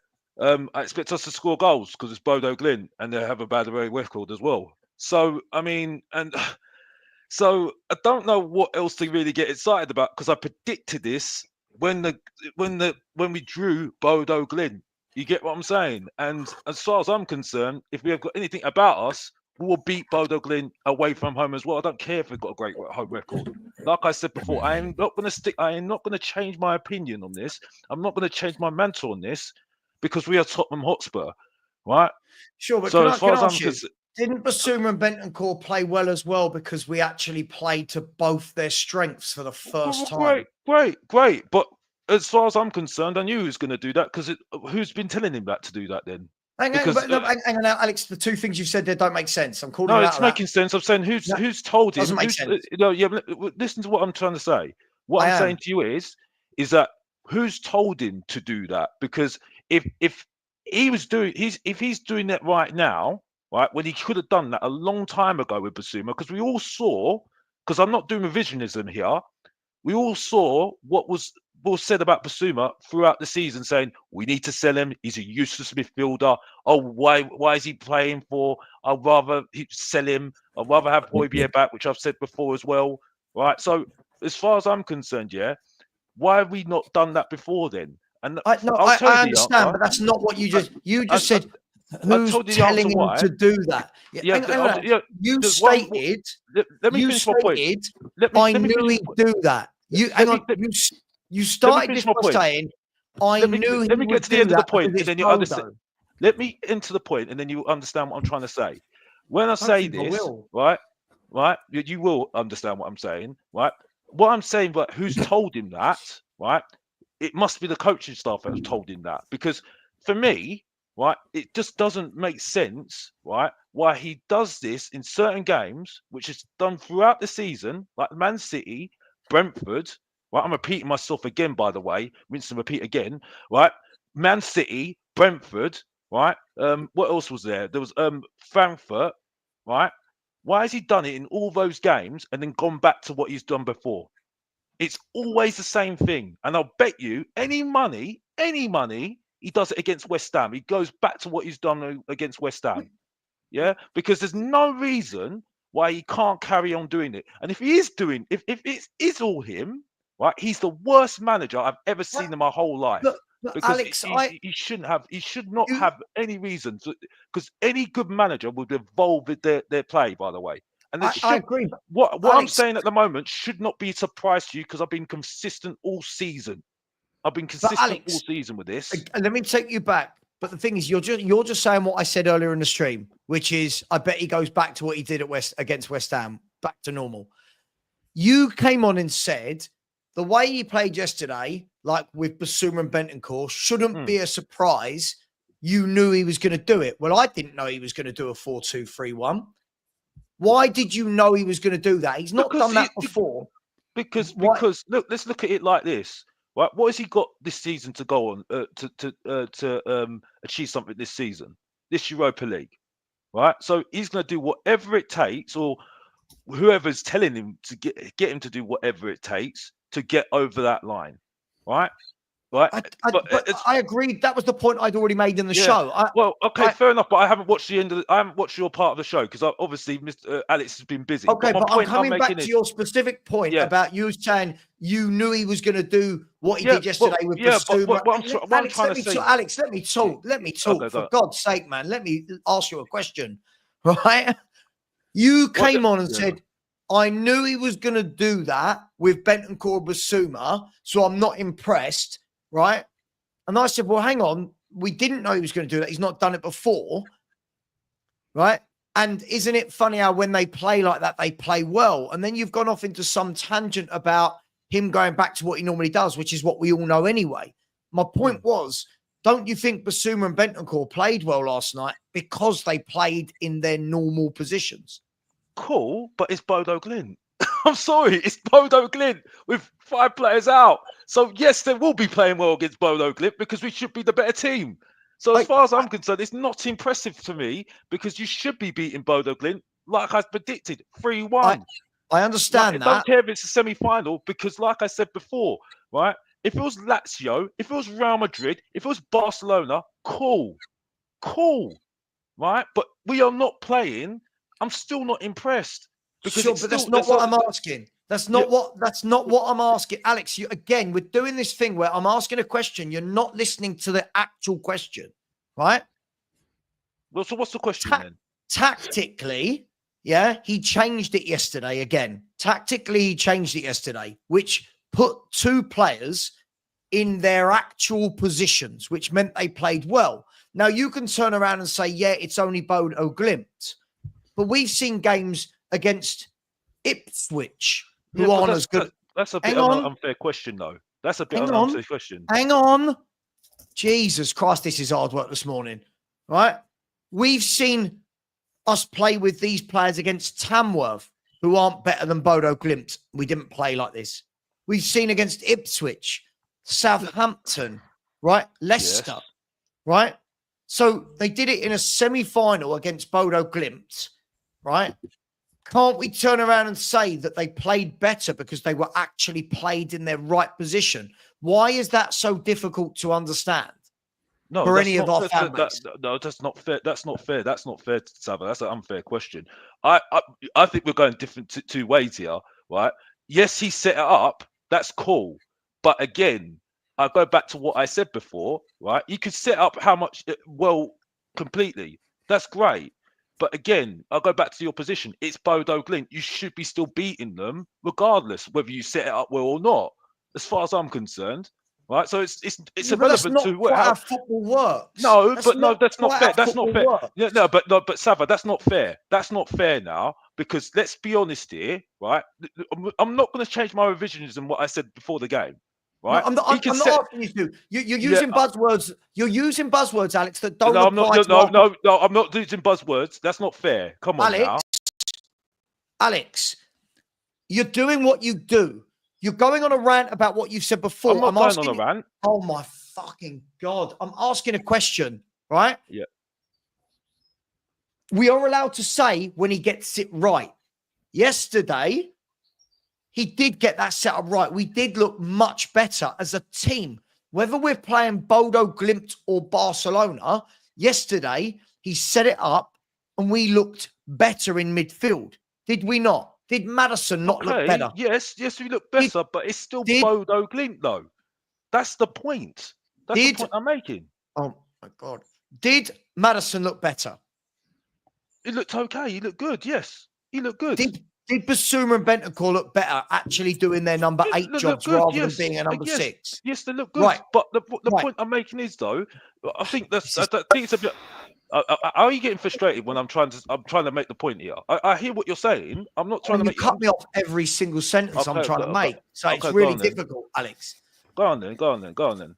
We can say it's only Bodo Glimt, right? And I agree, they're not the greatest team in the world, but this is still a Bodo Glimt team that this year that have beaten Porto, that have beaten Lazio, that have beaten Besiktas, that have beaten Maccabi Tel Aviv. Last year, they smashed the life out of Roma. So this isn't, you're making it sound like we're playing Tamworth. We're not. This is a well-organised, well-coached football team. Now, should we be winning anyway? Yes. But my point was simple.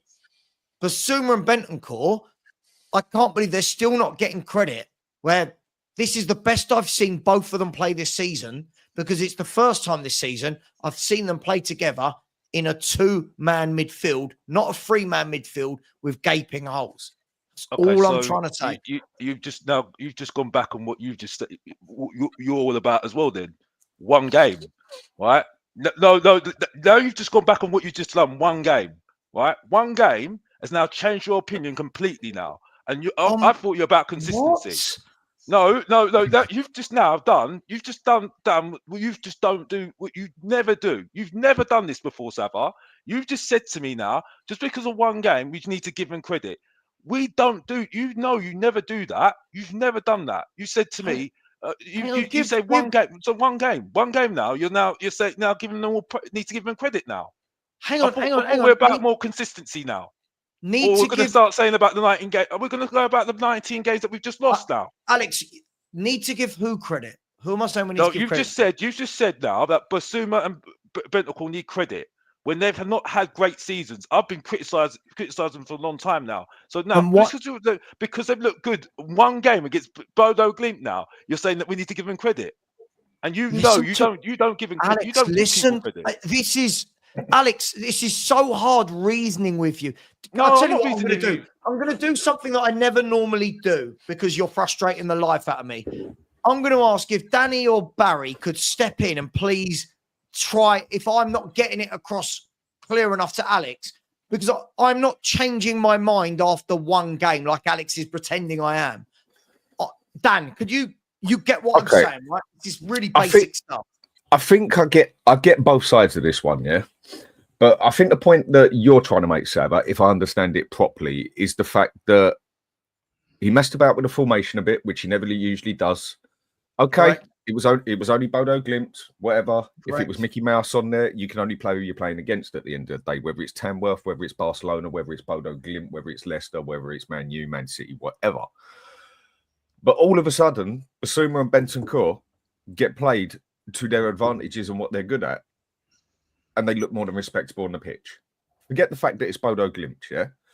Now, if that would have been a 4-3-3 and what he usually does, and Basuma's meant to be doing that DM role, all of a sudden, how many crazy tackles would we have got in there? One stupid moment where Basuma makes idiot mistakes, but 9 times out of 10, it's always in a defensive position. Why? Because he is not a defensive player. So that's where the idiot moments come from him a majority of the time, in my opinion. And I think the facts can show it on his moments where he's give away penalties, fouls, and everything else. It's always when he's having to run about as a DM, hectic, trying to cover left, right, back, this and that. Basuma, I have said it from day, we've got a very good player there. Mentally capable, oh, yeah, I think that could be one of his down parts. But he's blatantly a very good player if you play him to what he's good at. He's just not a very adaptable player. And I think that is another problem we have at Spurs, where we try and play so many of our players in an adaptable manner, the way Ange wants to play.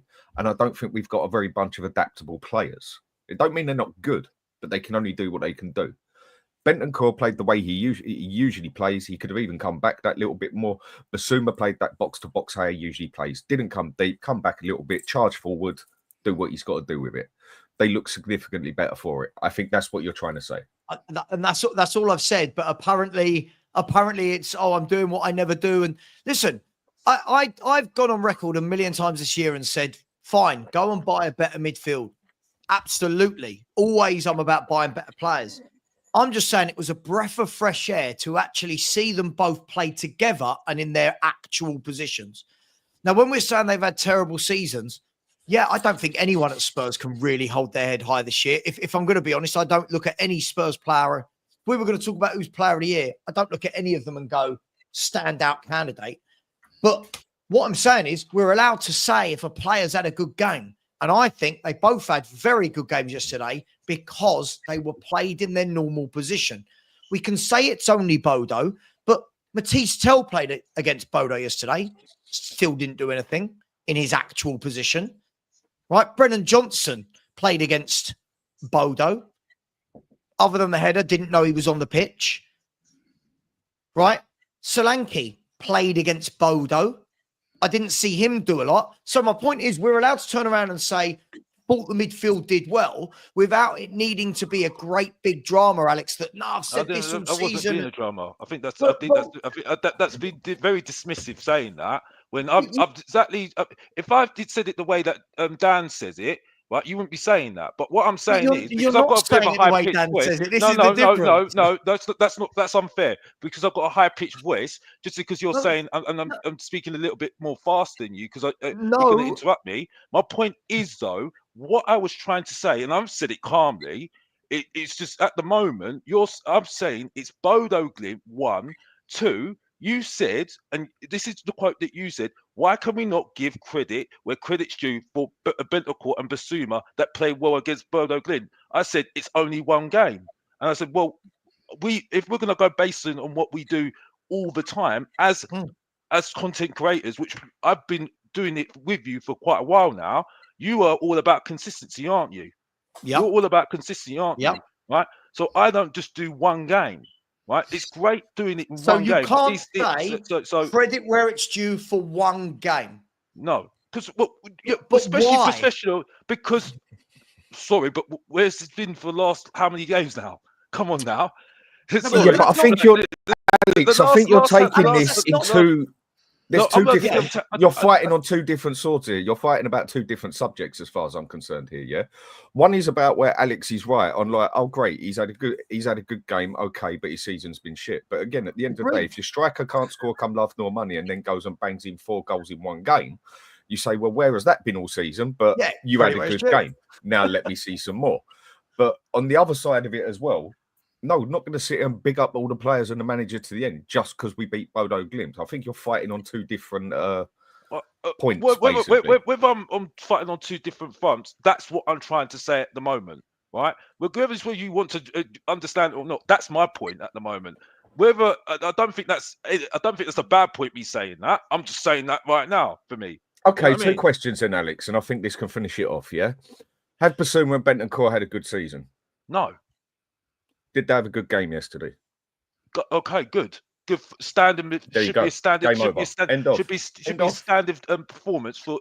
Should if buts and maybes. The fact is they did. They've had a crap season. They had a good game yesterday. End of. That's all it is. But that should be a standard for experienced midfielders. I agree. And do you know what, Alex? And the point is that might be a standard for experienced midfielders if they were played like that every game. That's my point. So I'm not turning around and going, oh my God, praise them. I'm just saying credit where it's due. Both were played in their actual positions and both looked very good. It's not rocket science. Football is not rocket science. When the manager plays you out of position all season and asks you to do things you're not comfortable with, you're going to have more bad games than good games. That's natural, right? Mm-hmm. Now, again, we said this all year. Basuma keeps being judged against what he is not. He keeps being judged on a defensive midfielder that gets the ball from the back and tries to pass it out very quickly. That's not his game. Basuma's game, breaking up play, box to box, driving with the ball, putting out fires. And he did that great yesterday because he was in his position. I didn't see him in the 6. There was no 6 yesterday. We had 2 midfielders playing as box to box, and you had Maddison playing as a 10. How many times did you see Maddison have to drop deep to get the ball yesterday? It was once. Didn't. Because he was in his normal position. Play his game. He had because he got to play his game. It's not even the normal position, Savva. He's usually in his normal position. It's that he actually had the space to play in his normal position. I think is more what it comes down to. Absolutely. A proper manager. Again, Perchi made a great point this morning, right? He said, if you saw Basuma playing for Unai Emery and Aston Villa's team, he'd be brilliant. If he played in that midfield, doing what John McGinn does, Kamara does, Onana does, week in, week out, asking him to do what he actually does, he'd look brilliant, right? He was brilliant at Brighton. He would be brilliant with us, but he's got a manager that doesn't know how to play him. And then when he does play him for one game in his natural position, he's my man of the match. It's not rocket science. I don't think this is rocket science. Fans, for me, too many fans are judging players based on not their position. We're doing it way too much at this football club. A Dogie Okay. and Bodo, for example. A Dogie is not an inverted left back. We can agree. We can agree. I'm not disagreeing with you, but it's just that I'm just that guy that just doesn't remembers what was the feeling before with Basuma. Of course. And people are saying, and I make you right, Savva. Right? Don't get used to it. I've said it right. How many times? Right? Is that you know, how many people are saying having horrible things about Basuma? Oh, I can't stand him. Don't want him here. And all this malarkey, but Bentancur wasn't even getting any of it. You know what I mean? And then all of a sudden now, oh, look at his position right now. He looks good, doesn't he? You know what I mean? Today, yesterday, I mean.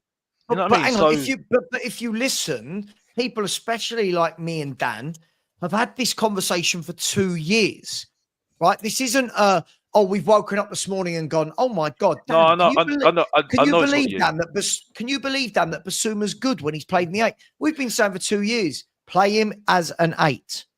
Right? Now, if you go back to the first 10 games of last season, Spurs played a little bit more like they did yesterday, where Maddison had a bit more space, the two midfielders had a bit more space, and Basuma started the season on fire. Then we kind of molded into this chaotic, everyone inverting 3 in the middle system, and Basuma went like that. Bentancur, by the way, is another one. Bentancur's not a bad footballer.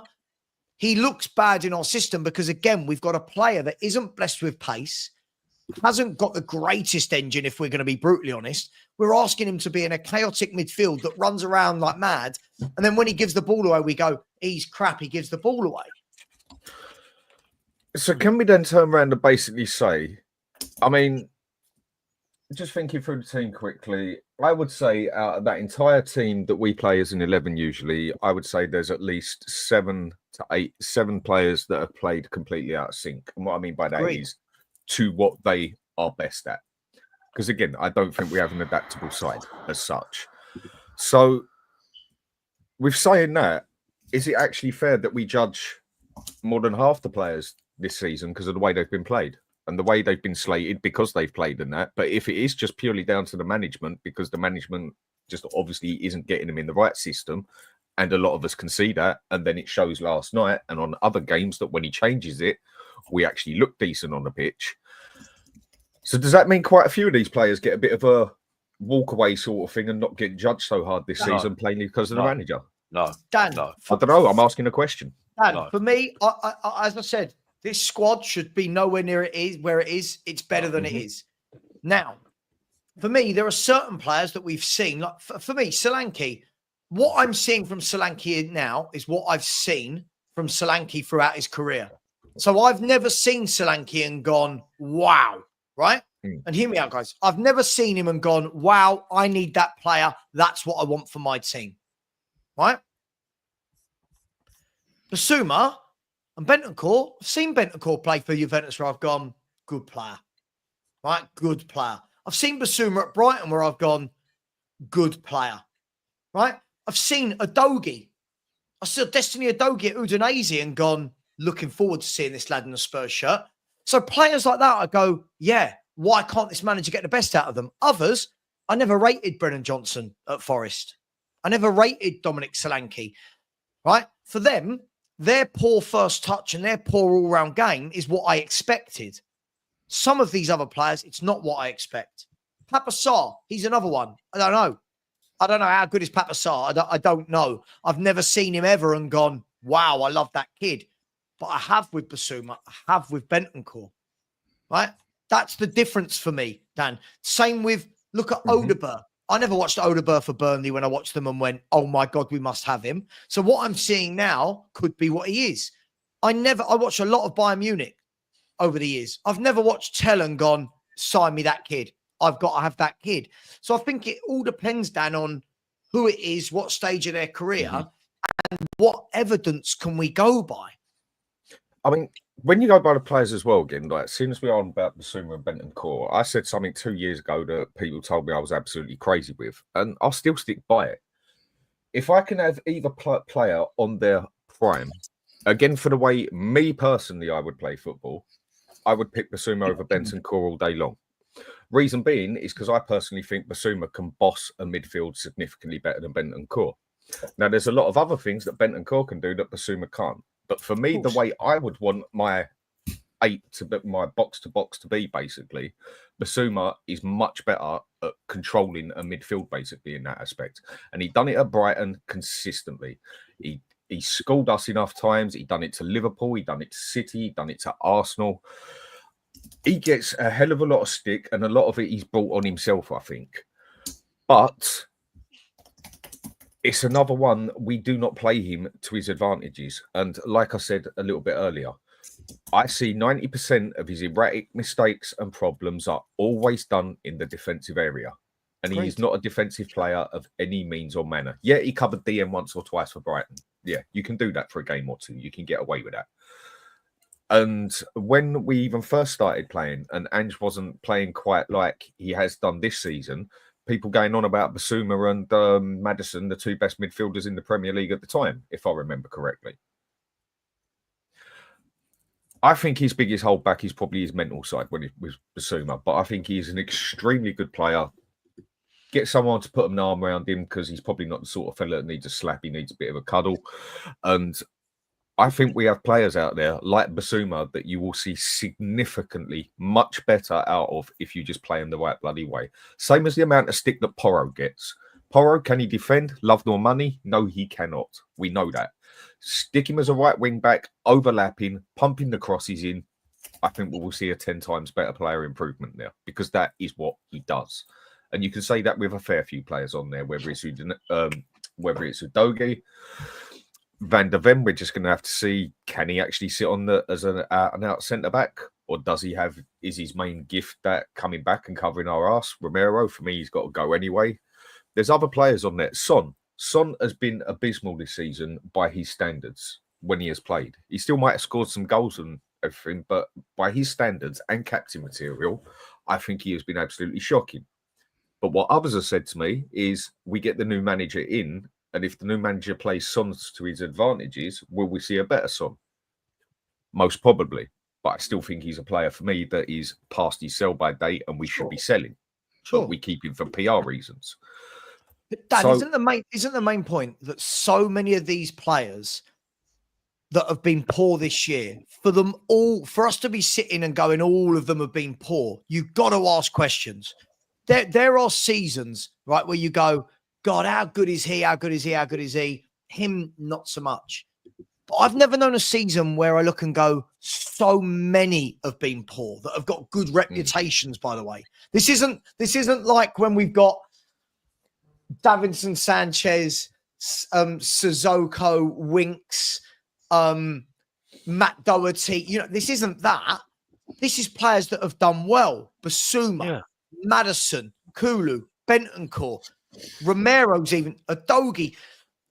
If we're going at all of them, I fail to believe that they're all just having a bad season.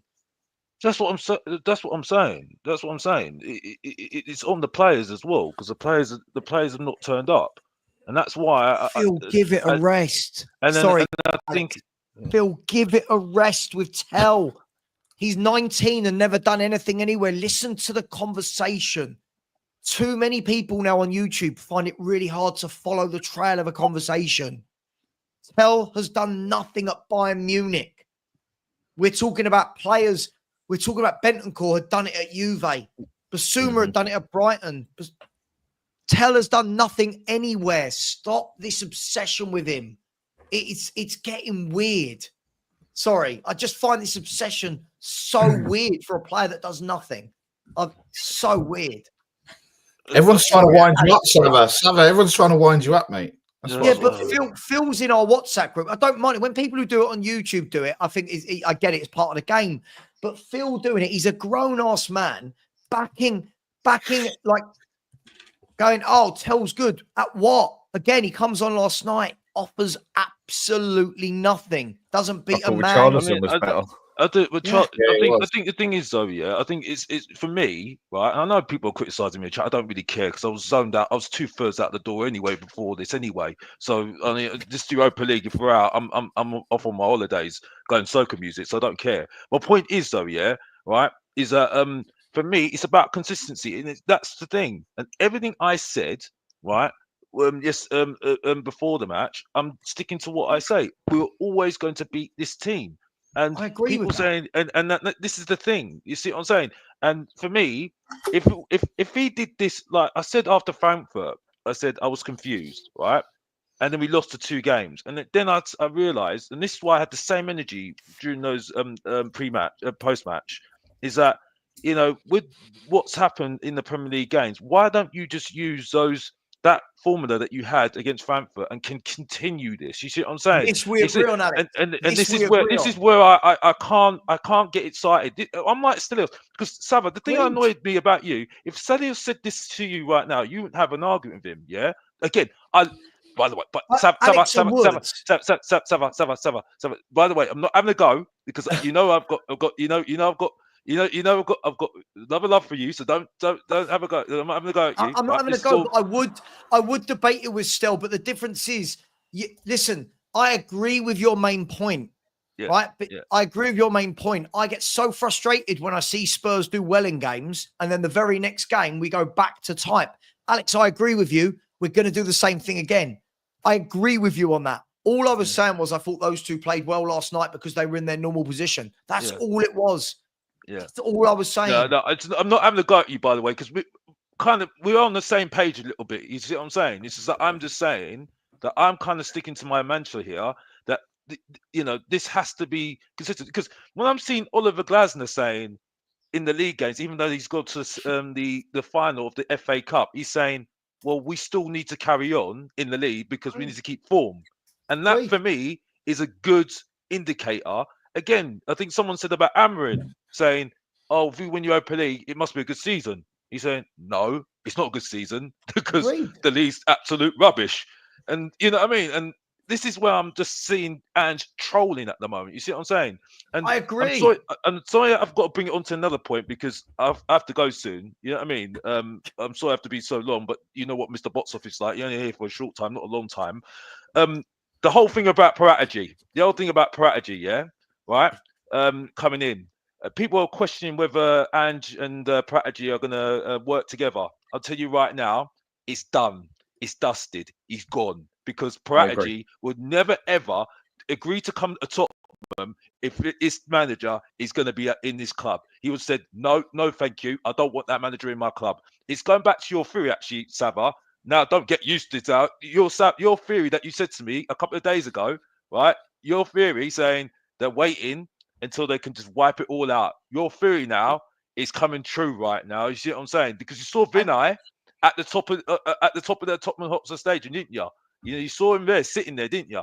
You know what I mean? So, yeah. Alex, just so you know, right? Me asking the question, does this mean that with Paratici coming that Ange stays or goes, doesn't mean that my personal opinion has changed. I'm just hosting a YouTube show where if I turned around and said, right, guys, sod your opinions, what it actually means, it really wouldn't be a very good show. I mean, I know what you're saying. I know what you're saying. Alex, I agree with you. I think that Paratici coming back spells the end of Ange. I think we've all known that Ange his mannerisms, his interviews, everything talks like a man that's not really here.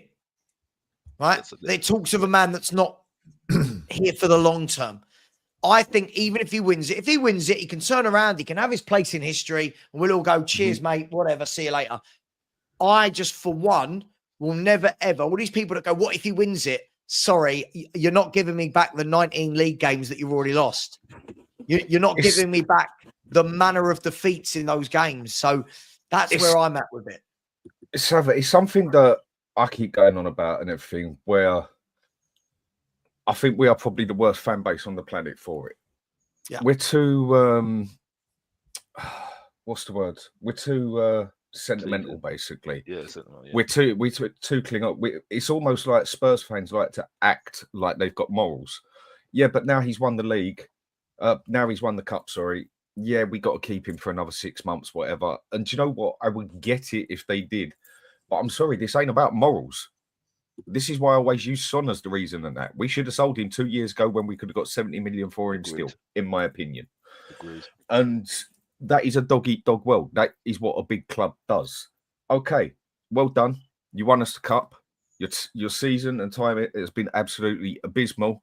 See you later, mate. You're gone. Whether he wins the cup or not, we should be getting rid of him. When players have reached their peak and gone past it and going downhill, when managers aren't doing the job properly, it should be game over. You're not good enough.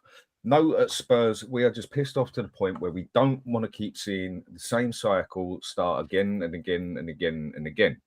But then a manager isn't just a process. The manager is part of the process. And if something in the process isn't working, you then fix it. So what you then do is you take that manager out who's not doing the job. Now, one other point that I make, it's like when you start first going down the gym again and you've got a routine to stick to. And then all of a sudden you go and miss 1 or 2 days. And then you screwed the routine up. I was meant to do that, whatever. Why didn't I do it? So what do? You just start the routine again. And you keep doing it and doing it and doing it until you get it right. It's just the problem is at Spurs, we can just never seem to get it right. We know the problem goes deeper. But again, if we have to go through another 20 managers before we can finally find the manager that can adapt to this club and give it what it needs with the problem of Levy on his side, we're just going to have to keep on doing it and doing it and doing it again. Or do you just sit back and say, do you know what? I can't be bothered with this anymore. I'll support Tottenham. Go out there and get smashed 19 games in a season. Or do you just sit there and do what you don't really want to do, but sit and say, right, it's not working. Game over. Start again with the manager. Stick with the process. I don't think Paratici and Postecoglou will get on anyway, because the thing is though, he will say Paratici will not have what he's like. You know what I mean? He would say he would know what sort of manager he wants. You know what I mean? And Postecoglou's flippant attitude about the way he plays and stuff like that, it just wouldn't fit well with what he's all about, as far as I'm concerned. So for me, it's all done and dusted for me. And like I say, Paratici will not agree to come back to Tottenham knowing full well that he's not allowed to choose the manager. Absolutely, 100%. I agree. I agree. And then add the other aspect to this, guys. And I'm going to wrap up in the next 5 minutes or so. By the way, please, anybody, do not barbecue indoors. No one is barbecue. No one is barbecuing indoors. You can see the rubbish as well. I've literally built it. So it's like I built it a couple of days ago. So did the YouTube Slayer help you build it? No, don't be silly. Don't be silly. You built it all by yourself? Yeah. I'm a real boy. I'm a real boy. Look, just for the last 5 minutes, I think what we've got to factor into the whole Paratici argument as well, if he is coming back and reports leading us to believe it is, right, that is that Munn bought in Ange, right? So Paratici will definitely be doing what Lang is doing. So that's Lang gone. And Munn bought in Ange. I can't see that Paratici's going to say, no, yeah, I'll work with Paratici and Lang. I can't see it in any way, shape or form. And that's why I think he's gone. Dan, bloody good point, by the way. Never gets talked about enough, that point you just made. Spot on, right? Everyone goes, oh, but if Ange goes, we start the process again. Well, I'm asking what the process is, but on the bigger picture, why?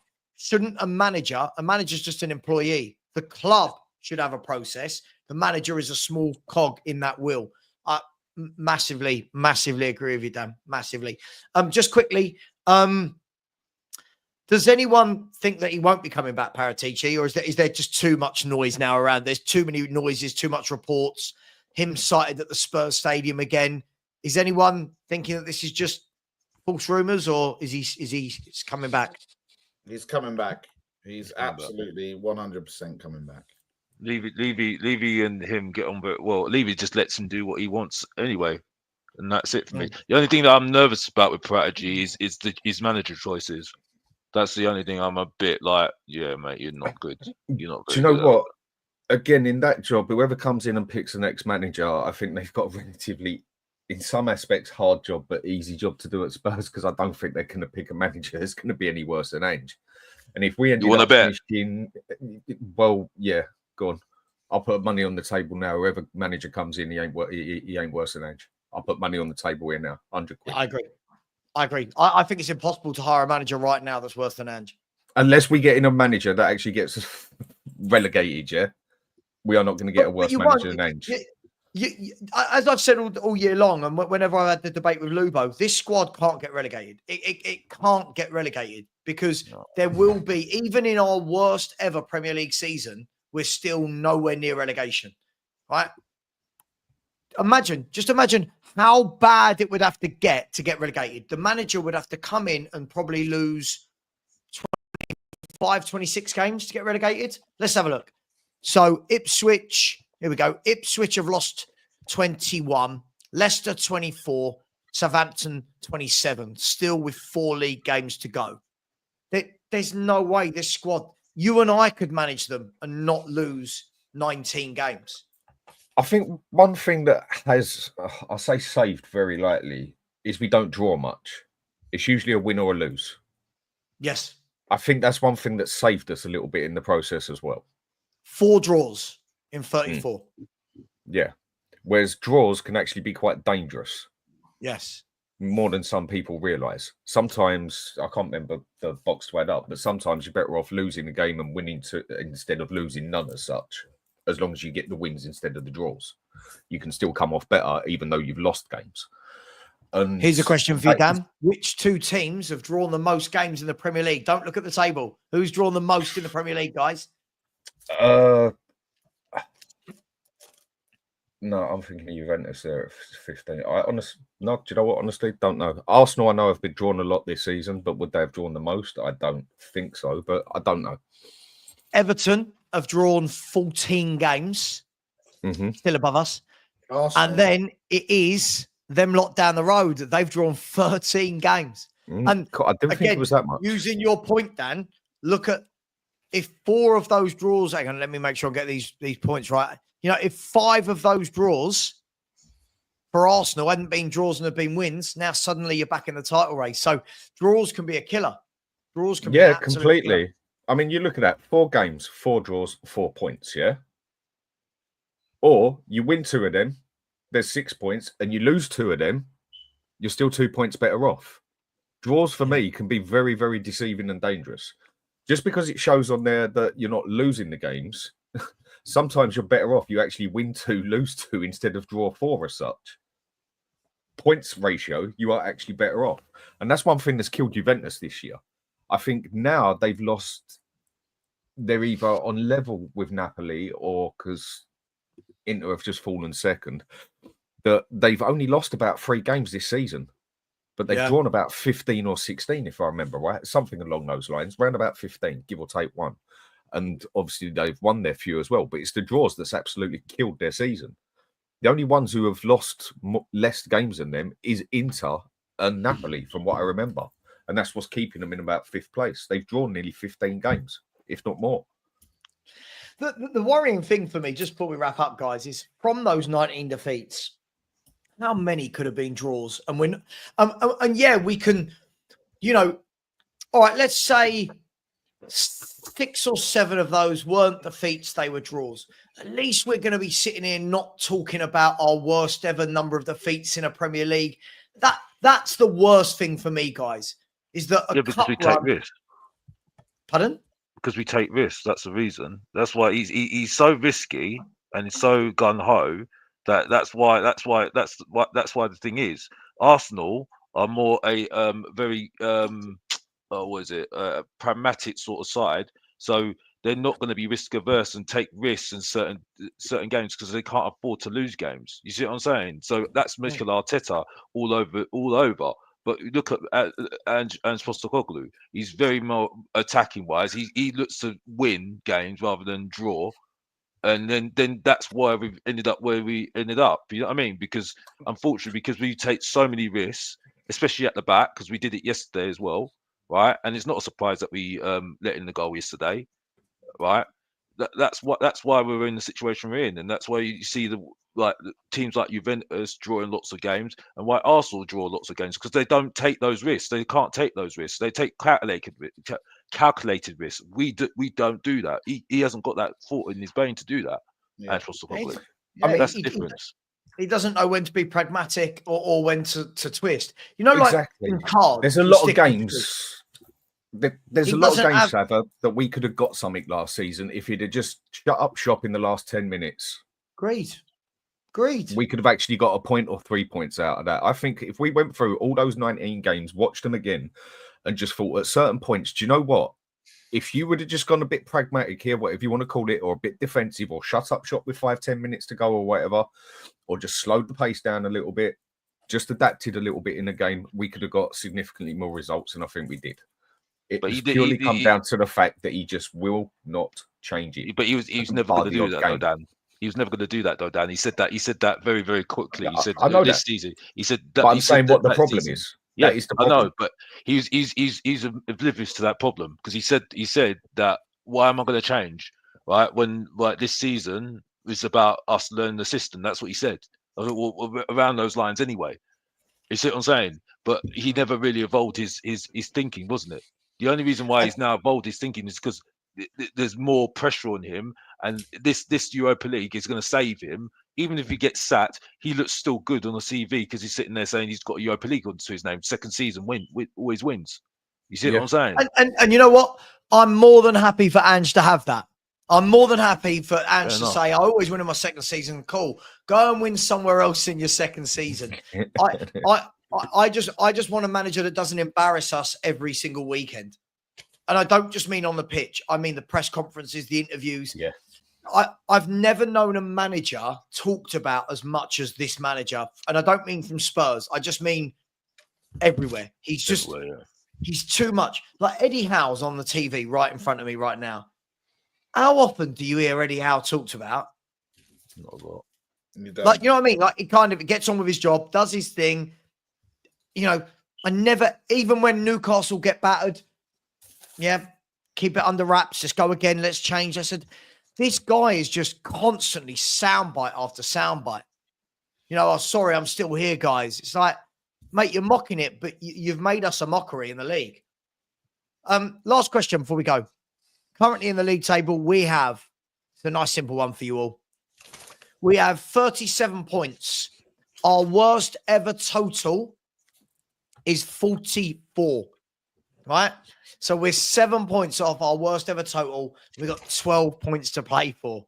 Yeah. That would mean to get that, to equal it, we'd have to at least win 2 and draw 1 of 4. How many points are we getting, guys? How many games have we got left? 3. 4. 4. We've got 4 games, 12 points. We've got we have got West Ham away. We've got Brighton and Palace at home, and we've got Villa away. 2 points. A draw at West Ham, a draw against Palace. We lose the other 2. Yeah. So I can go exactly with that. Yeah.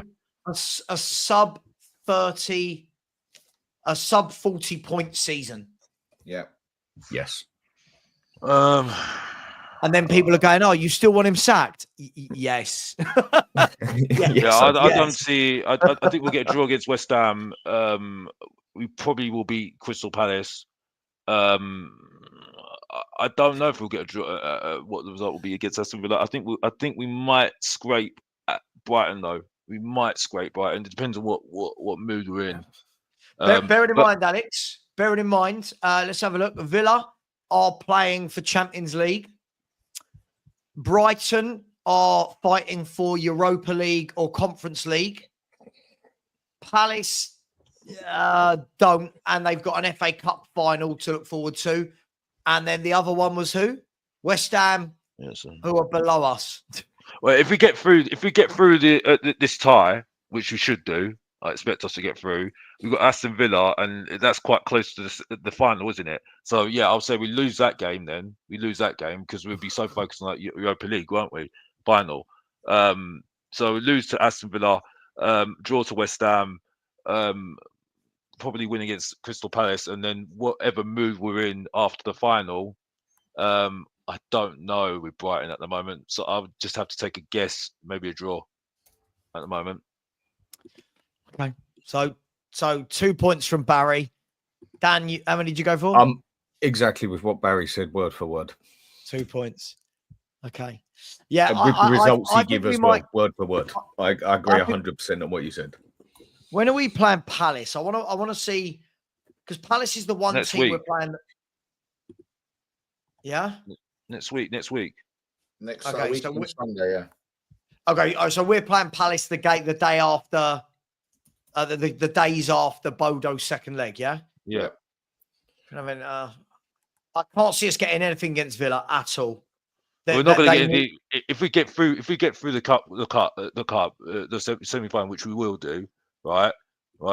They're not going to focus on. They're going to put a second team out because they were trying to change that fixture, weren't they? They were trying to change that fixture, weren't they? The Aston Villa game, because it was too close to the final, wasn't it? Yeah. On the Wednesday, I think it was. So they're not going to play a full team. So we're going to get beaten anyway, right? Yeah. Then after that, after the Europa League final, right? Whatever mood we're going to be in, whether we win or lose, I don't know what. I think it will either be a draw or a loss, or I don't know what it's going to be like. You know what I mean? It depends what the Europa League final is going to end up being. I don't know. That's the thing. Well, on that note, guys, it looks like it's going to be a Spurs Man U final. All is well.